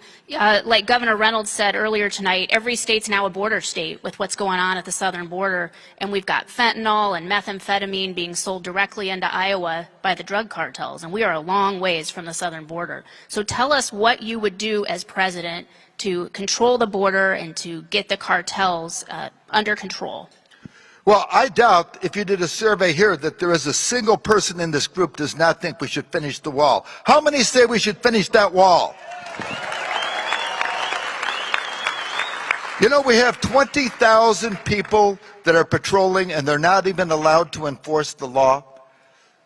I have 2 cousins that are on the border and they are not allowed to enforce the law right now. Why? Because of the Biden administration's policies. And if they can't enforce the law, we end up having all of these criminals come over. I don't think anybody understands how bad it really is. It's much worse than you can ever imagine. You go out to that border and you will see people crossing. You will see it. And they come over and nothing is done. And when you have that, the cartels love it. Because now it's a way to get these drugs across. Then we have fentanyl in our drugs. Notice what has happened to our children. There is nothing more important to our country than our children. They are our future. And I say we are going to get together and stop this. But there is only one way we can do that. I say we get Biden out of office. Let us stop this craziness. It's so bizarre that I don't think you can find anybody that thinks it's even reasonable to do what we're doing now. They don't do anything. And this can't be tolerated. So you have to get out there and fight. We can't just sit idly by and say it's okay, because it's not okay. That's right. And you got me. You'll be carrying me out on this, because if I get carried, I get so hot on this item, it drives me stark raving mad. My wife says, you say anything about that, they're going to think that you're crazy. I said, well, what can I do? we can tell it's an issue you feel very passionate about, and for the right reasons. So let me ask you another one that I think is important to you too. So here in Iowa, we've been taking the Biden administration to court when they violate the law and Constitution. So it's pretty important that we have judges who will follow the law and Constitution in the cases before them. How will you choose judges when you're president? Well, if there's one thing you've got to say about Trump, he did a great job in getting the judges. So what do you say? It starts with that. You know, I may have thought that he spent too much money, but I am so thankful that he got those judges. I love the fact that we started the wall. We need to finish it. Those judges are so important. I don't think anybody realizes the role that they play in our entire country in every possible value system. You talk about the moral value, the fabric of our society and of our family. The judges play a huge role. Do you know what nuts we have over there in Michigan? Do you have any idea how absurd it is? Do you know that in Michigan, and it drives me crazy, you can have somebody who's 8 years old and they can have hormone therapy without the parents' approval. They can be rendered infertile without the parents' approval. It is so absurd, it's amazing to me. Now, when we take a look at other issues, we don't fight enough on the abortion issue. In Michigan, for example, you can abort a child at 40 weeks. Now, my kids were born at 38 and 39 weeks.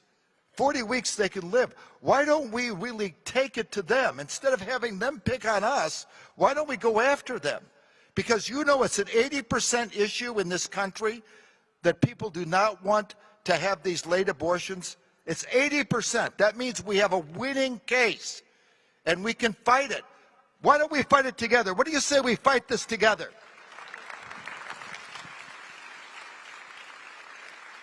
So where do you draw the line on when innocent unborn life should be protected? Well, I'm Catholic. Yeah, I believe life begins at conception. So, life at conception. And, you know, what people have to understand is that there is nothing that is more beautiful in this world than young life. Do you know the greatest joy in my life are my kids? I mean, when you think of the greatest joys you've had in all your life, doesn't it boil down to your kids and your family? Aren't young kids the greatest thing on earth?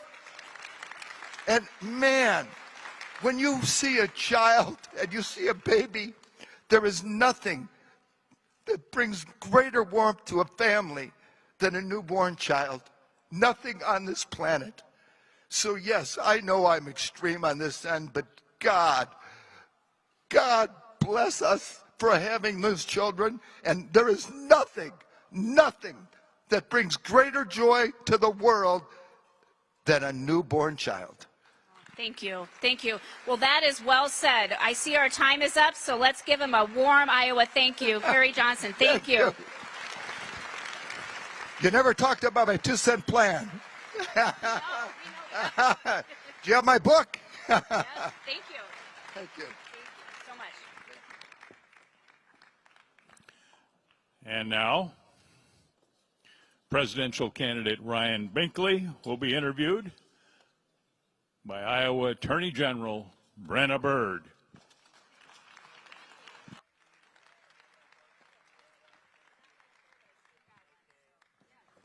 Hello, Iowa. Great to be with you this evening.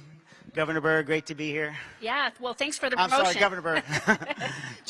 General Byrd. Maybe governor someday. We'll see, right? We've got a great governor here in Iowa. That's is for true. sure, We do. right? You yes, do. You yes, do. yes. So tell me a little bit about the role that your faith and family play in your life. Wow. You know, I was born in a family that had Christian beliefs. My dad had me and my brother when they were young. And at some point in time in my dad's life and my mom's life, they gave their life to the Lord. I think they were probably, I want to say about 30 years old, something like that. So when I was about 12 or 13, that's when I first gave my life to Christ. And so I began walking with God then. I had about 8 years where I drifted from the Lord. But when I was 24 years old, I rededicated my life to God a couple years right out of college. And that was the beginning moment of me hearing God's voice, walking with Him. I was a business person right out of school, went to University of Texas in Austin, and business and marketing and finance, and that was my world, business. And then I took a job transfer to Atlanta, and I felt a call to ministry. And so that's how my life began, this crazy journey of business and ministry. Today I'm a CEO of a private investment bank I co-founded about 20 years ago with my dad, and now we have about 400 employees, but my wife and I are pastors. So we started a church about 10 years ago. We've been doing young adult ministry before then for about 17 years. So Christ has been everything to me and to my wife and to our family. We have 5 kids. And so He has definitely led us on this journey, and we're on right now. So everything. Yeah, everything. And that's why it's so important that we protect freedom of conscience and religious liberty. And we're seeing that under attack right now. What would you do as president to protect religious liberty? Absolutely. Well, you know, right now, all of our freedoms are being under attack constantly. And our nation, I really believe this, was created by God to be this lamppost of freedom, where every citizen could enjoy not just freedom of faith and religion, but freedom of press and speech. And we've seen them come under attack all the time because of Marxism, socialism, and now debt, corruption, so many things. And I really believe this. God spoke to me to run because He wants to brighten that lamp of freedom up once again. Now, freedom of faith. This is so important for all of us to know, and I share with young people all the time, that because there's this movement in colleges, Ryan, don't talk about faith too much or whatever you say, but we have a freedom of religion, not freedom from religion. And specifically, we have a right to express it. So we need to do it and share it, but we need to do it in love. And the main message I'm sharing with people, regardless of their faith, because I come across so many people everywhere, is listen, the main words Jesus gave us was this: let's demonstrate our love for God by showing our love for other people. Jesus never said hire the government to take care of your neighborhood. He said love your neighbor. So that's what I'm sharing. Let's demonstrate our faith by loving each other. That is so important. And when you were talking about what's going on our campuses, that reminded me of the woke agenda that is out there and the lack of respect for free speech, right, and of differences of opinion. What will you do as president to stop the woke agenda and to give people their freedom back? Well, right now, our country's so divided. So when we go on college campuses, in fact, we were in New England College in New Hampshire just a few days ago. We did a town hall, and we had several people that were from the LGBT community. And we had conversations before the meeting, and they came to our meeting, and then some of them took pictures afterwards. We had a chance to connect. This is one of the greatest divisive issues of our country. More than anything, I know this, that God wants to unite our country. He wants us to be able to, not just that we have to agree on everything. There's some things we can agree to disagree on, but it's how we relate to each other. So I really believe that this far-left woke agenda is one of these things that we need to stand against. But in a better sense, though, we need to really start working on how do we win the middle? How do we win the hearts of people and show love? And so when we were in our meeting just the other day, we shared with them truth, we shared with them love, but also just shared with them this: it's time for us to respect each other. And I shared with them our faith, and I shared with them just stories about how we can connect. It was like the swords dropped. But when it comes to the woke agenda in schools, we have to protect our kids.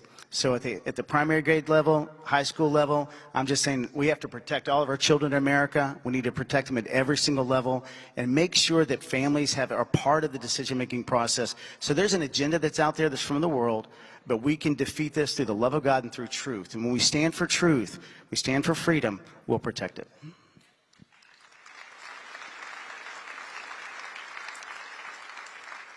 And tell me a little bit about where you stand on support for Israel in the Middle East with everything that is going on. What would your presidency, what would be your Middle East policy with regard to Israel? Well, right now, this is a great time for us to really talk about it because obviously we have international turmoil right now. We're in a war. Really much of my policy involves us being strong here domestically. When we're strong here, we're going to be strong abroad. Putin will pay attention to us. Xi Jinping will pay attention to us. Right now, they're going around us. So Israel, wow, we're here at Faith and Freedom Conference. It's so important for the world to know our heartfelt connection and spiritual connection as Christians and believers here tonight and what Israel means to us. Jesus said this. He said, salvation comes from the Jews. So our salvation, Christ, was Jewish. This whole land is based on the prophetic fulfillment of God's promise to Abraham, and now our promise of our salvation coming from there. So they're an ally, they're a key ally. We share intelligence, we share resources. We have a base there within a base that flies an American flag. So as Israel is strong, we are strong in the Middle East. And so we need to protect that, make sure we are protecting them, and making sure also that we're stronger together. When they have freedom, we have freedom. And so they're going to be one of the greatest strengths against Iran. Any proliferation of nuclear weapons, they're going to stand against that, and we'll stand with them. So the freedom in the Middle East depends on our great relationship with Israel. And so will you support aid to Israel from the United States? Absolutely, absolutely. We need to keep that and commit to that. In fact, the Bible says that he who blesses Israel will be blessed. We need to remember that. So what are your current priorities in the federal budget fight that's going on right now? What should Congress be looking at when they're setting the spending priorities? Well, thank you. This is the biggest thing we're facing everywhere we go. So it doesn't matter whether I'm in Iowa, New Hampshire, college campuses, small town America. Everybody, in fact, I was in New Hampshire the other day. The woman at the front desk who was helping us in, she found out I was running for president. She said, first question, what are you going to do? She said, my rent has just gone from $600 a month to $1,400 a month in 2 years. This is hurting everybody. The average family inflation's hitting $1,000 a month. So a lot of people ask me this question, who are you, first of all, and why are you running? I get this more than anything. And I'm a CEO of an investment bank. And so I have this deep understanding of debt and what it means and how it impacts, inflation. And all of a sudden, what are we going to do about it and how it impacts banks today? I met with a small regional bank, and they're saying if the Fed keeps raising rates, that's going to hurt their very assets because they raised them so fast that the T-bills that they have as treasuries, they're only worth 75 cents on the dollar. So I'm telling America we're in a perfect storm. And what I mean by that is we have to navigate through this time. We have to be energy independent. We have to solve healthcare crisis because we have a plan to reform healthcare. And when we do that, we'll unleash the economy. But we also have to cut spending. And we have to balance the budget. So I put together a 7-year economic rescue plan to balance the budget. How many would like to balance the budget for the first time in 30 years? It's time that we do this. I'm telling people everywhere, if we don't do this in our generation, we'll be known as the generation that prospered the most but sacrificed the least. I'm not willing to let that happen. So that's one key reason I'm running. The other is I'm a pastor. And so the political division that we've had in our country that doesn't allow us to balance the budget, doesn't allow us to fix the border, doesn't allow us to transform health care, it's because most parties, our party included, is more interested in seeing the other party fail than America succeed, and we've got to change that. So I would begin by ending this division, solving the budget crisis, and moving forward. Well, thank you. We're out of time, but we want to give you a warm Iowa thank you to you and your family for being here tonight. Thank you. Thank you.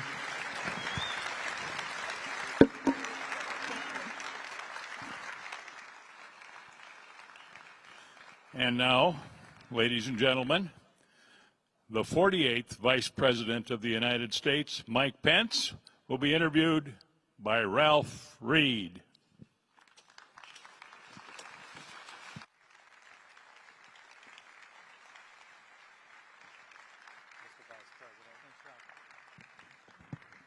Mr. Vice President, thank you so much for being here. Thank you, Ralph. You're no stranger to this stage. You've been coming to Iowa Faith and Freedom events since 2010. It's wonderful to be back. I come from a state that starts in I and ends in A, and I love Iowa. Because it is a place where faith and freedom define the people of this great state. Thank you all for being here tonight. I'm honored to be with you all. Thank you. We're honored to have you. You were the most pro-life vice president in American history, serving as a significant player in the most pro-life administration in history. And Roe v. Wade has now been overturned. You can applaud that. Hallelujah. And as I don't need to tell you, because you debated it on the debate stage the other night, there's a pretty spirited debate in the party right now about what we do post-Dobbs. You're in favor of doing something at the federal level. One of your opponents, I don't want to mention her name, but her initials are Nikki Haley, has pointed out that passing that in the Senate is going to be very difficult. How do you respond to that point, and how would you get this done as president? Well, first off, would you all join me in thanking Ralph and thanking Steve and thanking all the great leadership of this organization. Thank you, man. For all you've meant to bring us to that day. Yeah, amen. You truly did. You know, I'm not new to the cause of life, like most of the people in this room. I'm pro-life. I don't apologize for it. It was the calling of our life when we first stepped forward to run for office. I'll never forget when Karen and I were deciding whether or not we were going to run for Congress back in 1999. We had 3 kids, all under the age of 6. And we had to sell our dream home, move back to my hometown, spend all of our savings. And we had to find a way to explain to our children why we were uprooting their lives, taking them out of the little Christian school that a couple of them were attending. And I'll never forget Karen looking at them and saying, "We're doing it for the babies." And we stepped forward. We were elected to Congress in the year 2000, and I was a champion for life in the Congress of the United States. I authored the first legislation to defund Planned Parenthood in the House of Representatives. And then as governor of the state of Indiana, working with you, Ralph, and other great pro-life leaders, remember we signed that bill into law that banned all abortion on the basis of race and gender and disability, went all the way to the Supreme Court, but it laid a foundation. It laid a foundation for that decision that would come by the Supreme Court of the United States. And I have to tell you, I want to thank the people of Iowa for the privilege of serving as your vice president. It was the greatest honor of my life, and to have been a part of the administration that appointed 3 of the justices that sent Roe versus Wade to the ash heap of history where it belongs is something I will cherish for the rest of my life. Thank you, Iowa. But you know, so there is a debate within the party today, Ralph, and it's an important debate. You know, many people believe that when the Supreme Court ruled in the Dobbs decision that they returned the question of abortion to the states. Well, I believe they returned the question of abortion to the states and the American people. And while I want to applaud Governor Kim Reynolds and all your great state legislators who moved that historic pro-life legislation here in the Hawkeye State, and the progress that we've made in other states around the country, you know, the American people elect presidents. The American people elect senators and elect congressmen. And I believe, even as we work relentlessly to advance protections for the unborn in every state capital in America, I believe that we owe it to the American people to elect a president who will fight for a minimum standard in Washington, D.C. I must tell you, I think we ought to ban abortion across America from that point that a baby can experience pain in the womb forward. It's a 15-week minimum ban. I believe it's an idea whose time has come. Why would we leave unborn babies in California and Illinois and New York to the devices of liberal state legislatures and liberal governors? We need to stand for the unborn all across America. And as your president, I promise you'll have a champion for life in the Oval Office.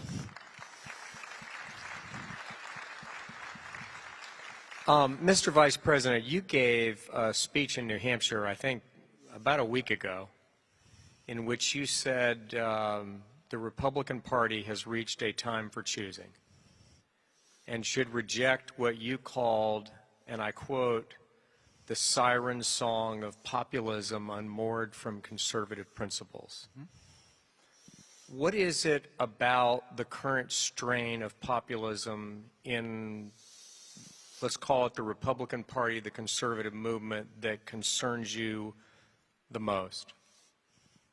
Well, true confessions, Ralph. People should know that when I started in politics as a teenager, I was a Democrat.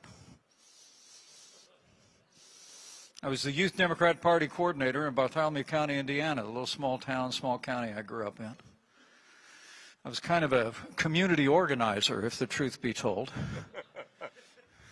But you evolved, you matured. Some people will get that later.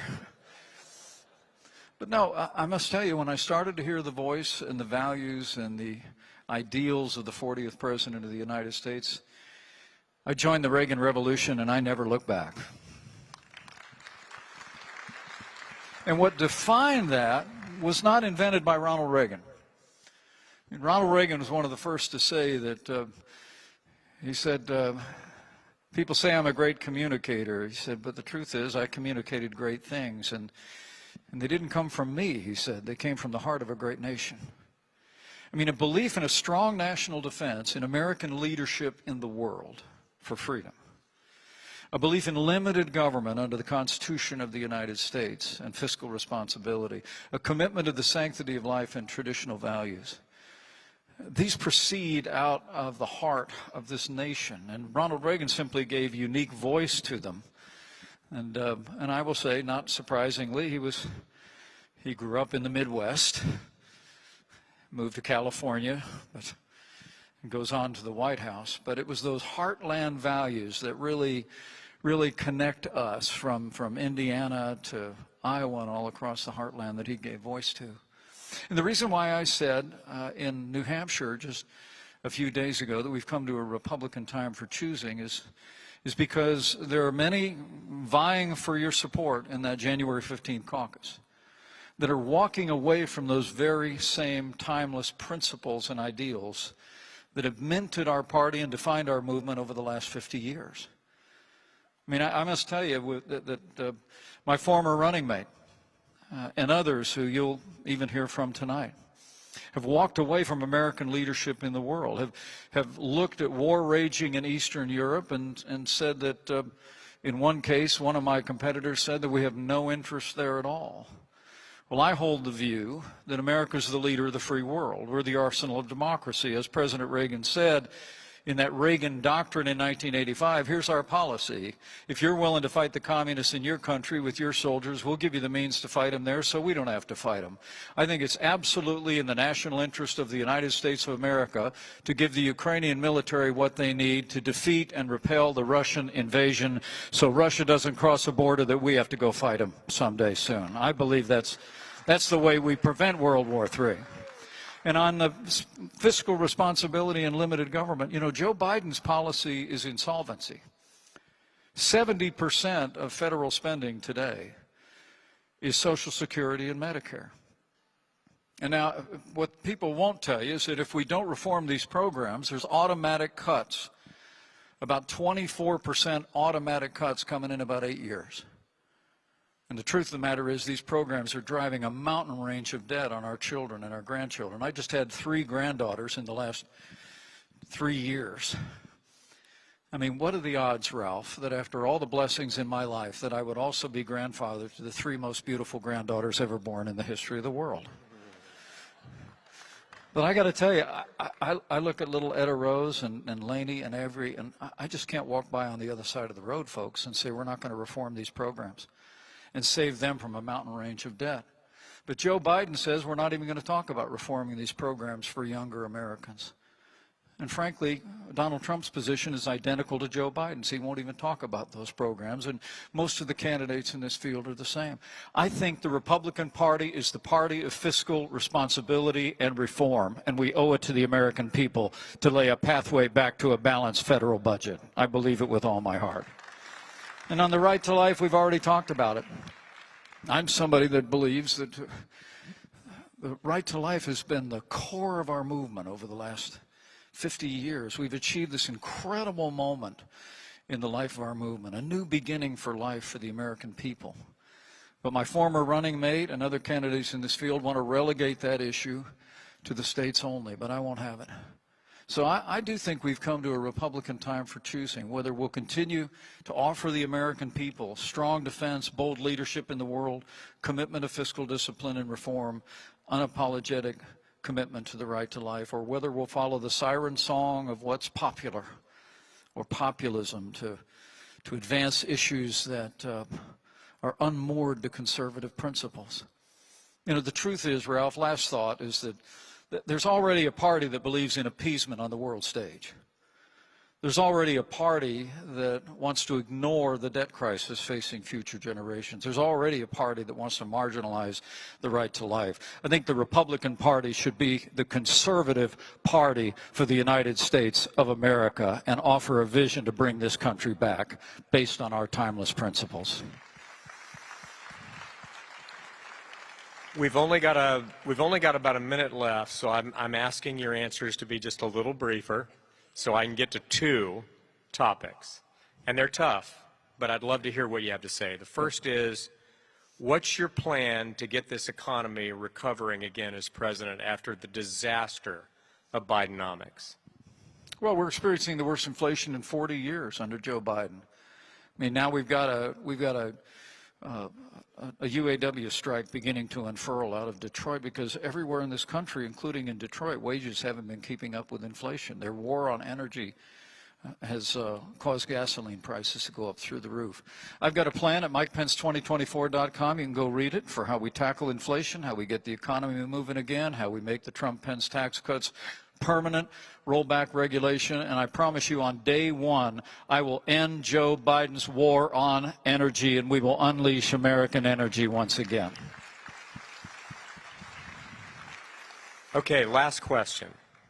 It's hard for me to imagine you sitting at a table at Cafe Milano in Washington, D.C. with the Russian oligarch clients of a friend or family member. Just based on what we know, Joe Biden did, what we know today, he did as vice president. A, do you support an impeachment inquiry? And B, if you were a member of the House, do you think you might end up voting to impeach him? Well, let me say, having been vice president of the United States, I really can't relate to the facts swirling around the Biden family during his time in the office that I had the privilege to hold. But to be honest with you, my son wasn't sitting on the board of foreign corporations. He was sitting in the cockpit of an F-35, serving in the United States Marine Corps, defending our nation. Absolutely, I support the impeachment inquiry initiated in the House of Representatives. The American people have a right to know. And the fact is that most in the national media have literally ignored the facts swirling around this president and around his family. $20 million flowing into accounts for family members. I really want to commend House Republicans. But I want to wait for the facts. I want to understand it. What we endured during the 4 years of the Trump-Pence administration, the Russian hoax, 2.5 years, and then seeing a president impeached for a phone call.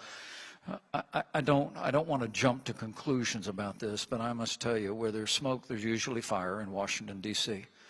And the American people deserve the facts. And I'm going to be out there championing and defending House Republicans as they bring the facts to the American people and hold Joe Biden and his family accountable. Ladies and gentlemen, let's thank Vice President Mike Pence for being with us tonight. Thanks, everybody. God bless you all.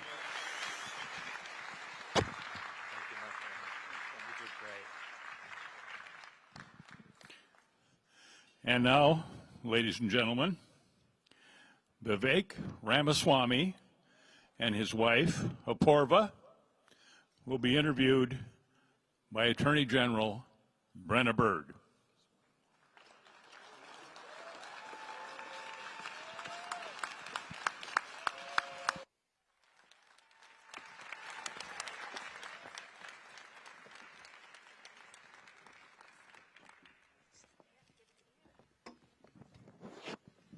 Well, it's good to have you back.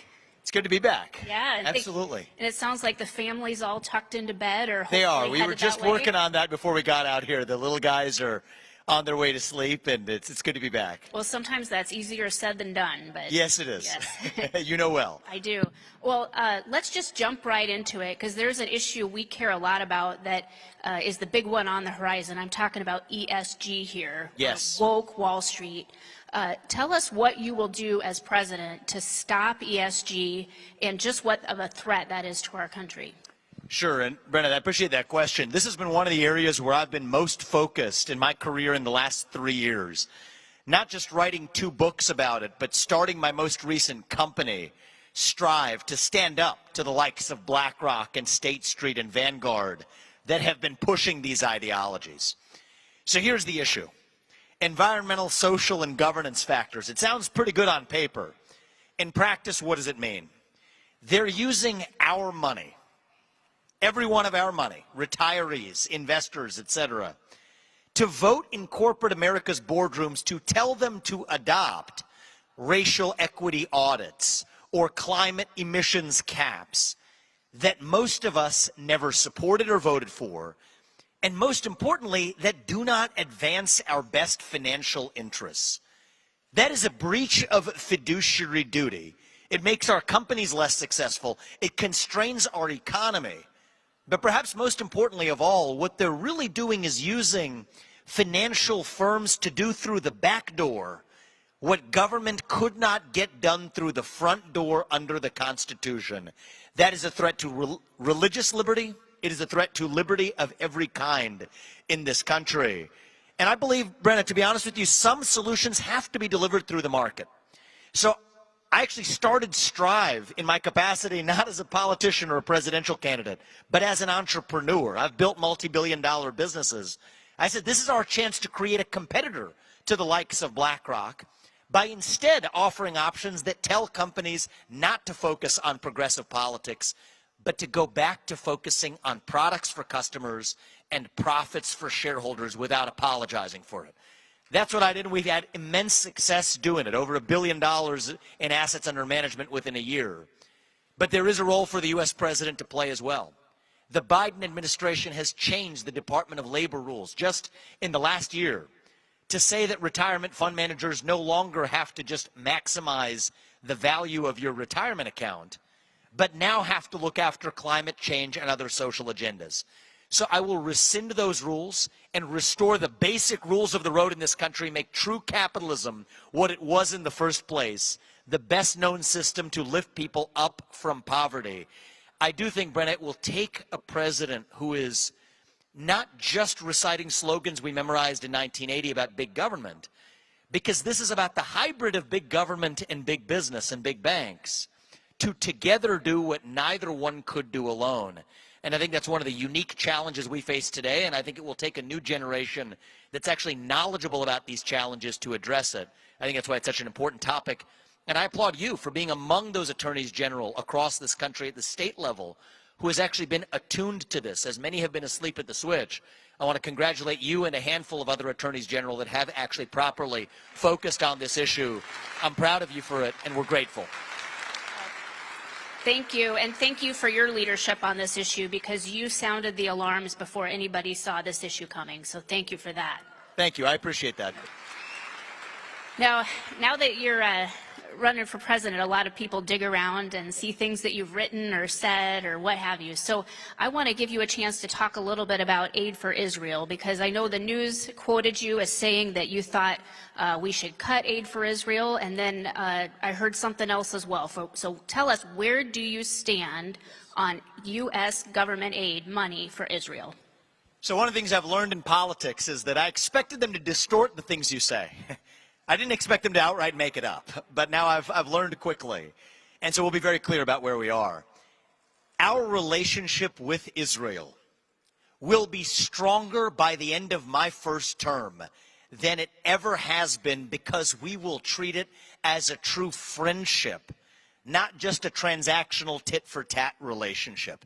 And I know this because some of my strongest business partners, actually in the first major company that I founded, our first major business partner was in Israel, my first major investor. And there's something I share in common with Bibi and much of the Israeli people, is that we're candid. We're very candid people with each other. And I think that that's going to actually strengthen our relationship when I lead us to Abraham Accords 2.0. I believe in recognizing the successes of my predecessor as a Republican, Donald Trump. The Abraham Accords actually helped Israel move forward by saying, we're not going to hold Israel hostage over the complex Palestinian question before we integrate Israel into the security and economic infrastructure of the Middle East. I'm going to take that to the next level. Bring Saudi Arabia, Oman, Qatar, Indonesia into that pact. That makes our partner and our friend stronger. The other thing is, and I say this because I stand for America first, actually, we have a shared vital national objective to make sure that Iran never, ever becomes nuclear equipped.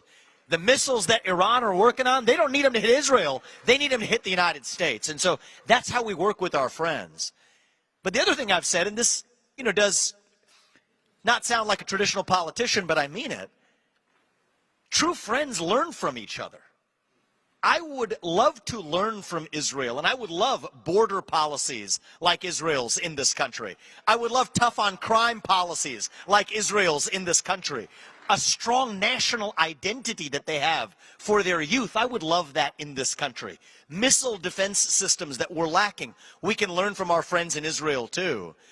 And so what I said was that imagine, not just in the next 3 or 5 or 8 years, but over a half-century time horizon, if we ever got to the place where Israel would no longer even require aid from the U.S., which is a small portion of our budget, and most of it's made in the U.S. and good for us anyway. But how good would that be for Israel? But we would never cut off aid, never, until Israel told us that they were ready for it. And then people said, well, Israel would never tell you that. I said, you know what, actually, there's only one partner the U.S. has ever had that actually told us that. It was Bibi, who led Israel in the mid-90s, who said they were ready to pare back some of the civilian aid we were providing. So that's how deep our relationship runs, is that we can trust each other. That's a true foundation of friendship. And it is true that I don't talk like a traditional politician reading the standard talking points on this one. But that's exactly why I think our relationship with Israel will be that much stronger when it's really rooted in truth and candor. That's exactly how I'm going to lead. Thank you.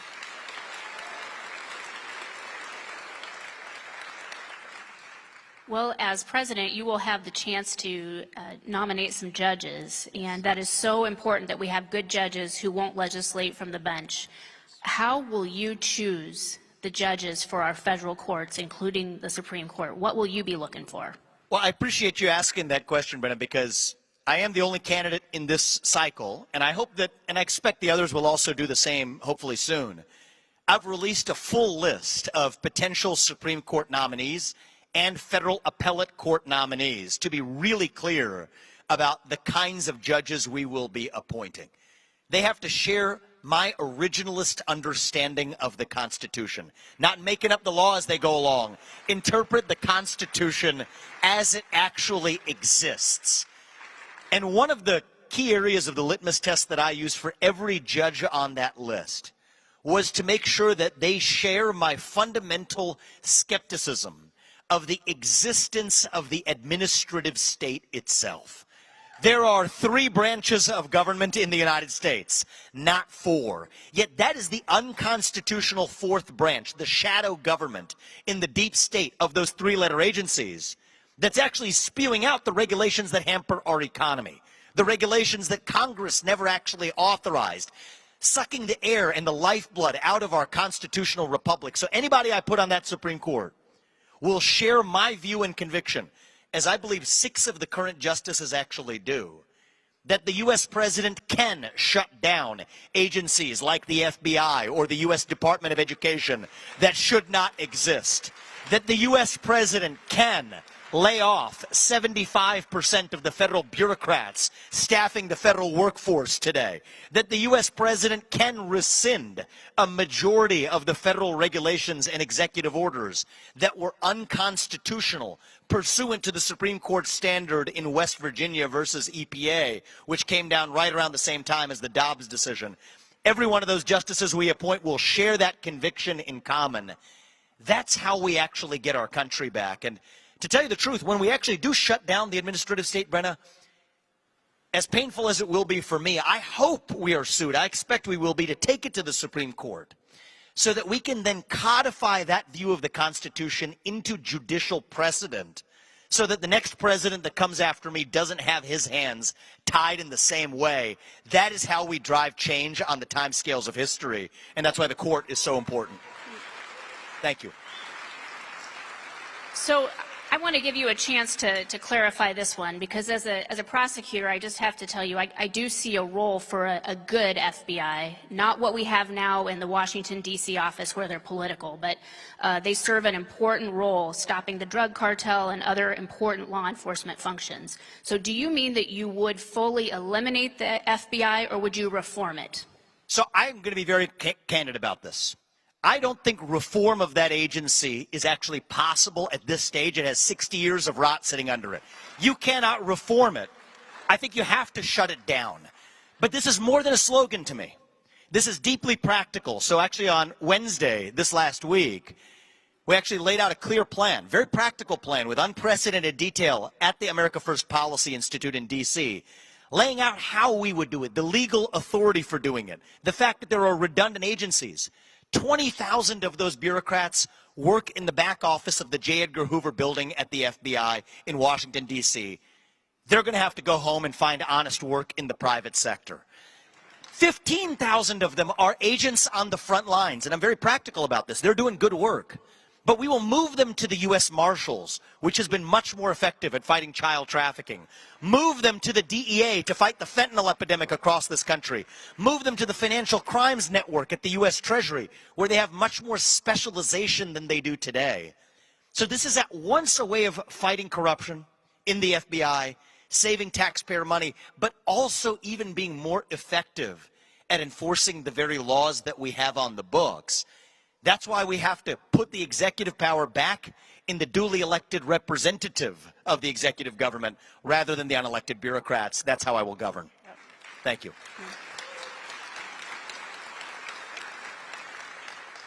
Now, I know that the woke policy agenda is something that you are fighting, and a lot of the parents and grandparents in this room are also concerned about that. What can you do as president to push back and fight back? So I think there's 2 sides to the job. One is there are policies the U.S. president should stand for. And where I begin is not what I need to ask Congress to do. Most of those promises are never fulfilled. Repeal and replace Obamacare. You might remember that. It didn't happen. It's not anyone's fault. It's just Congress is designed to act slowly, if at all. One of the things I need to do is, as U.S. President, enforce the civil rights laws as they exist on the books.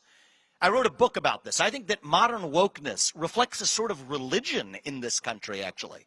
Certain words you can't say, clothes you can't wear, apologies you must recite, excommunication procedures that must be initiated. Well, one of the things is the Supreme Court's been clear that even secular humanism meets the test for what counts as a religion. If that does, wokeism does too. Well, it turns out the religion prong of the civil rights statutes say that you can't force an employee to bow down to your religion. Well, if wokeness meets the Supreme Court's test for what counts as a religion, then what we're seeing across this country is actually a civil rights violation, where ordinary Americans should not be forced to choose between speaking their minds freely and putting food on the dinner table, between the American dream and the First Amendment. We're the nation on earth where you get to enjoy both of those things at the same time. That's what it means to be an American. And that, in many ways, is a violation under current law already. So I'll instruct the Department of Justice to enforce our civil rights laws even-handedly rather than in a one-sided way. I will say the other thing, though, and I think this is even more important. The U.S. president is more than a binder of policies, and I think we forget that sometimes. I think the U.S. president sets an example of what is possible in this country. My parents came here with no money 40 years ago. I have gone on to found multi-billion-dollar companies. If I take office, I'll be doing it if you all put me there at the age of 39, setting an example of what is possible for every kid in this country, regardless of their skin color, regardless of where their parents came from, regardless of how long their last name is. This is the United States of America where you get ahead with your own hard work, your own commitment, your own dedication, and that you're free to speak your mind at every step of the way. That is what it means to be an American, and the standard that I want you all to hold me to, if you put us in that position, is I want to be able to, the two sons that we just put to bed before we came here, I want to be able to look my two sons in the eye and to tell them that I want you to grow up and be like him, whoever that is in the White House. That's the standard that I want you all to hold Apurva and I to when we're in that office as well. I think it's been a long time since we've had somebody who stands truly in the way they live their life and the values they stand for faith and patriotism and hard work and family. And while the left is feeding us race, gender, sexuality, climate, we'll call that wokeness, we've fallen into the trap of pointing out all the reasons why that vision is wrong. That's not good enough. We have to stand for the individual, the family, the nation, and God. Individual, family, nation, God, that beats race, gender, sexuality, and climate. If we have the courage to actually stand for something, we're not just running from something. We're running to something. And that's what we will revive in this country, not just through our policies, but through the example that we set. Well, thank you to you and Apurva for coming here tonight. We've really enjoyed the conversation and glad you're here in Iowa. Thank you. Good to be here, guys. Thank you very much. Thank you.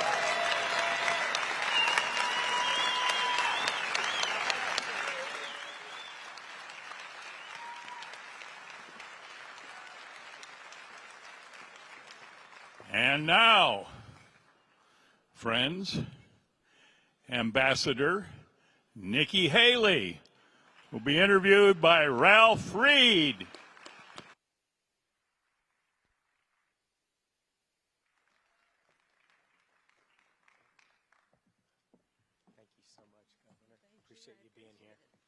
Nikki Haley, ladies and gentlemen, let's welcome her to Des Moines.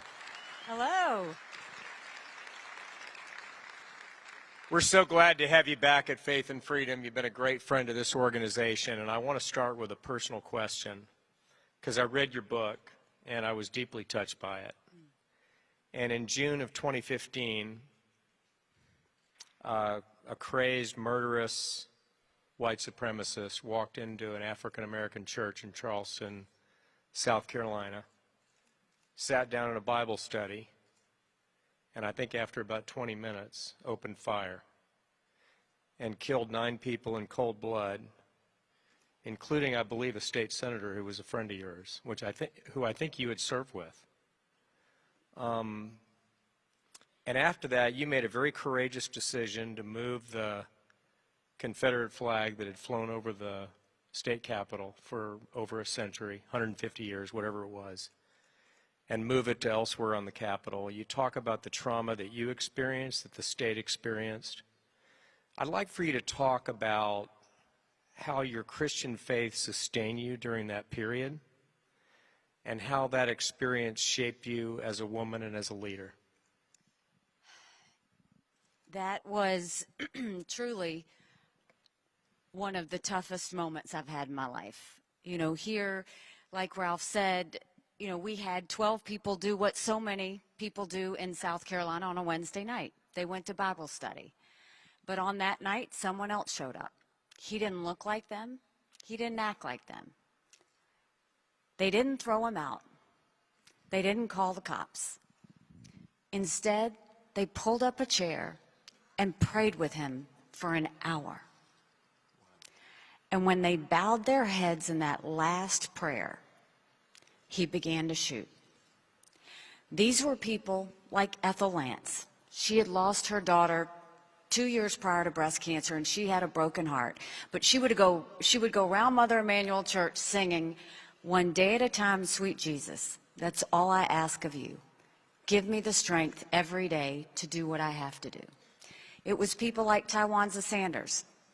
He was our youngest victim. He had just graduated college, had the world in front of him. But on that night, he stood in front of his 87-year-old great-aunt Susie and looked at the killer and said, "We mean no harm to you. You don't have to do this." Or it was people like Cynthia Hurd, whose life motto was to be kinder than necessary. That's who these people were. This was the first time we had a shooting in a place of worship, and it brought South Carolina to her knees. And everyone wanted to define this based on racism and gun control and all of these things. And I put my arm out and I said, there will be a time and place when we talk about that. But right now we have 9 families that need peace, and we have 9 people that we need to lay to rest. I went to every funeral. Every funeral was open casket. I spoke at every single one, sometimes in tears, sometimes pulling it together.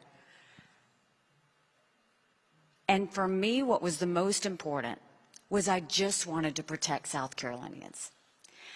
And so this was on the heels of Ferguson, where we had the riots and the protests. And I called for the Confederate flag to come down because the murderer had done his manifesto holding up the Confederate flag. The flag is a very sensitive issue in South Carolina. Half the people see the flag as heritage and ancestry. The other half see it as slavery and hate. My job wasn't to judge either side. My job was to get them to see the best of themselves and go forward. So we asked for the flag to be put in a museum. It took 2/3 vote. It was very difficult. We were able to get that done. And when all of the cameras went away and everything happened, I was just deeply affected by it. I could do a press conference and I'd come back to the office and I would cry. I would go home and I would get in the bed and just want to go to sleep. And finally a doctor said, "You have PTSD." And I felt so guilty when they said that because I wasn't in that room. I didn't have to go through what they had gone through. I was, had talked to the survivors, the 3 that had survived, and what they went through was horrific. And I remember one day getting on my knees and saying, "God, I can't do this by myself. I need you." And the strength and grace that he showed me, I will tell you, was a defining moment in my life. because it was the only way that I was able to pull through and get through it. But more than that, I was able to see South Carolina through in a way that she showed real strength and grace. We didn't have riots, we had vigils. We didn't have protests, we had hugs. And the rest of the world saw what happens when you bring people together with a terrible situation and terrible division. We were able to bring people together in a way that I hope made America proud, and I know showed the world what real spirit looks like. Boy, don't you wish we had a president like that right now, ladies and gentlemen? All right, you got quite a bit of buzz, quite a bit of excitement that came out of the first debate, because you had some pretty strong things to say about the life issue. You're strongly pro-life. You know that we as an organization support a pain-capable federal bill. But we would support something south of that. I mean, we'd support a heartbeat bill at the federal level. I don't want to characterize your position. I'll let you do it in your own words. But talk about the difference that is emerging in this campaign and why you feel that it's so important for you to say the things you said in that debate. Because I think the American people deserve the truth. I mean, you have to speak hard truths on this. I am unapologetically pro-life, not because the Republican Party tells me to be, but because my husband was adopted, and I had trouble having both of my children. I am surrounded by miracles and blessings.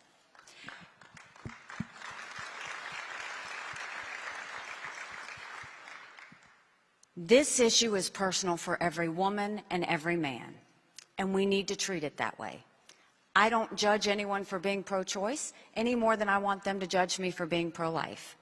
So when we look at this situation, we finally took it from unelected justices and put it back in the hands of the people. That's where it should be. But the debate is whether there should be a federal law. And in order to pass a federal law, you have to have the majority of the House, 60 Senate votes, and a signature of a president. We haven't had 60 Republicans in over 100 years. We might have 45 pro-life senators. So no Republican president can anymore ban abortions than a Democrat president can ban those state laws. So my goal is, how do we save as many babies as possible and support as many moms as possible? The way we do that is to bring people together and say, can't we all agree that we should ban late-term abortions? Can't we all agree that we should encourage adoptions and good quality adoptions? Can't we all agree that doctors and nurses who don't believe in abortion shouldn't have to perform them? And can't we all agree that no woman that has an abortion should get a prison sentence or the death penalty? Let's start there. Because if you go and you put these restrictions that make people demonize each other, I'm not going to be a part of the demonizing. We have to humanize this issue if we're ever going to pass it and do more. I had a roommate in college who was raped. I wouldn't wish on anyone what she went through wondering if she was pregnant. Everybody has a story. The way we bring people to us is not by demonizing them. We bring people to us when we humanize the situation. That's all I'm saying, is tell people the truth. You go and you put this ban of 15 weeks, and what does it do? It has everybody running from us. What about if we got people running to us? Whatever we can get 60 Senate votes on, isn't that better than what we have now? And if it's 6 weeks, that's great. If it's 15 weeks, that's great. If it's 20 weeks, it's going further than we want, but guess what? We'll save more babies that way. I just want us to have a good conversation on how to save as many babies as we can and support as many moms as we can. As governor, I passed an ultrasound bill, I passed a pain-capable bill, I passed everything that was pro-life. When I was at the UN, they said I was the most pro-life ambassador they had ever had. I'm going to fight on the side of life every chance I get, but I'm not going to demonize people in the process. Okay, and speaking of things that a president can do in this area, as you know, the Biden administration has promulgated a new policy in the Department of Defense that any active duty military personnel or their dependents will be able to have elective abortions, including, depending upon the state they travel to, up to the moment of birth. And they'll get 3 weeks of paid leave and all expenses covered. And as you know, Senator Tommy Tuberville of Alabama has put a hold on senior military appointments until that policy is changed. There's been a lot of controversy over this. I think you've been somewhat critical, but again, I want you to give your own position. Ralph, this is the problem with Washington. And it's the part that we have to get rid of, is they're very quick for a fight. I'll be the first one to say, I don't agree with the Department of Defense stance. It's wrong because they're supposed to go through Congress to do anything like that. But step back for a second. 2 months ago, my husband, I am the wife of a combat veteran. My husband deployed to Afghanistan. 2 months ago, I dropped my husband Michael off at 4 a.m. for another year-long deployment. I watched him and 230 soldiers pick up their 2 duffel bags of belongings to go to a country they'd never been, all in the name of protecting America. They're willing to sacrifice their lives and their families because they still believe in this amazing experiment that is America. And when you look at what's happening and the fact that they want to stop all military promotions, these military men and women and their families sacrifice enough. Don't use them as political pawns. If we want to stop the Department of Defense doing this, and as president, I'll never let that happen. I'll never let them use taxpayer dollars for anything related to an abortion. If you want to stop it, have the House and Senate vote on it, up or down, because guess what? It's not going to pass. So why go and create all of this and hold those who sacrifice so much for our freedoms? Why hold them as political pawns when all you have to do is get in there and ask for an up or down vote in the House and the Senate? Because they will say that the Department of Defense can't do that, and one of those houses is not going to agree to it, and then the whole thing goes away. But my husband, who's overseas, called me and asked me if this was true.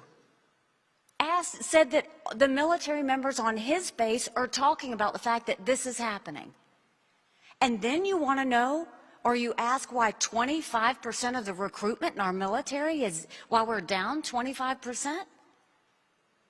Because that's no way to thank the men and women who are risking so much for the freedoms that we hold dear. They deserve better than that. Okay, last question. You've been a governor. I believe you recruited BMW or one of the auto companies to your state, and South Carolina was known as the beast of the Southeast in creating, which I love, jobs. But under this current president, you know, Bidenomics has been a disaster. If you're fortunate enough to be elected president, give us the top 2 or 3 things that you're going to do to get this economy turned around. The first thing I'll do is, and I did it as governor, you control what you can control first, and that's our agencies. I'll replace the head of every agency that we have. We will go and then, as I did as governor, send people into every agency to bring down old programs, bring down bureaucracy, get rid of problem children. And then I gave them benchmarks that they had to hit every 90 days. And the goal is, what we need to do is move those federal programs down to the states. That way you reduce the size of the federal government and you empower the people in the states. When we do that, that's when you can do the real work. So what I did, I will meet with governors once a quarter. Typically, presidents only meet with governors once a year. We will show them how to move those monies down and what to do with it. So in South Carolina, we had thousands of people on welfare when I came into office.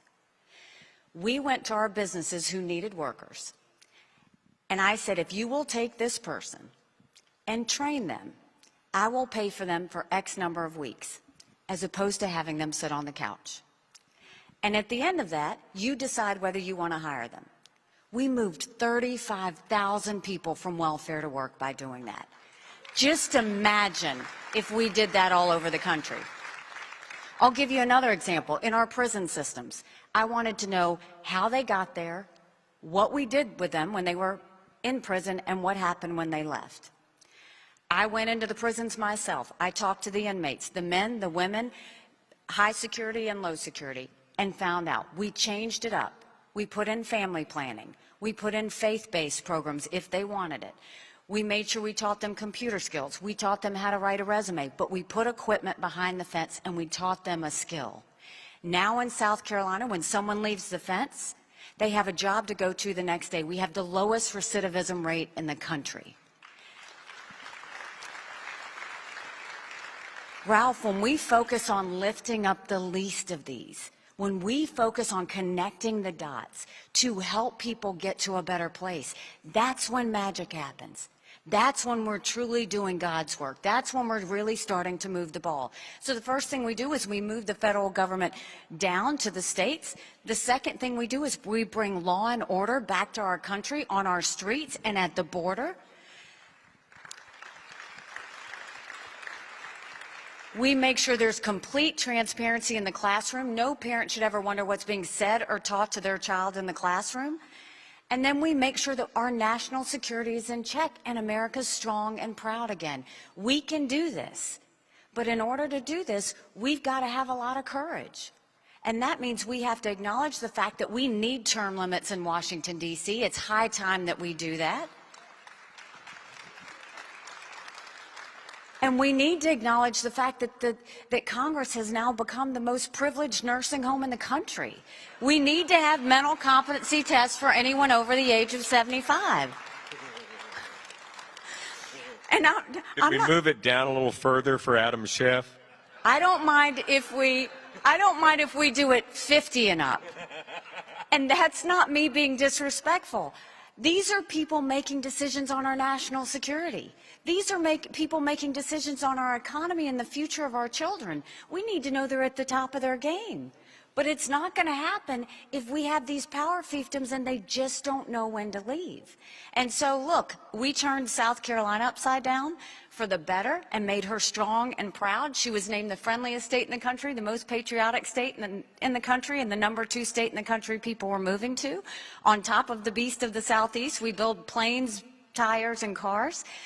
But then at the UN, we also went and we took the kick me sign off of our backs. And America was respected again at the UN. Wouldn't it be nice if government worked for the people and not the other way around? And if America was strong and proud again and respected in the world?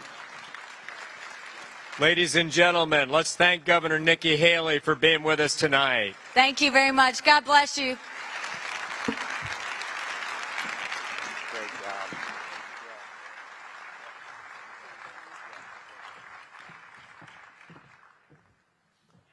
Well, wasn't this a great night?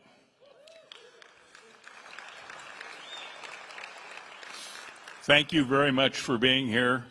And now let's hear from Pastor Tim Haney, Church of Christ in Creston, for a closing prayer. Thank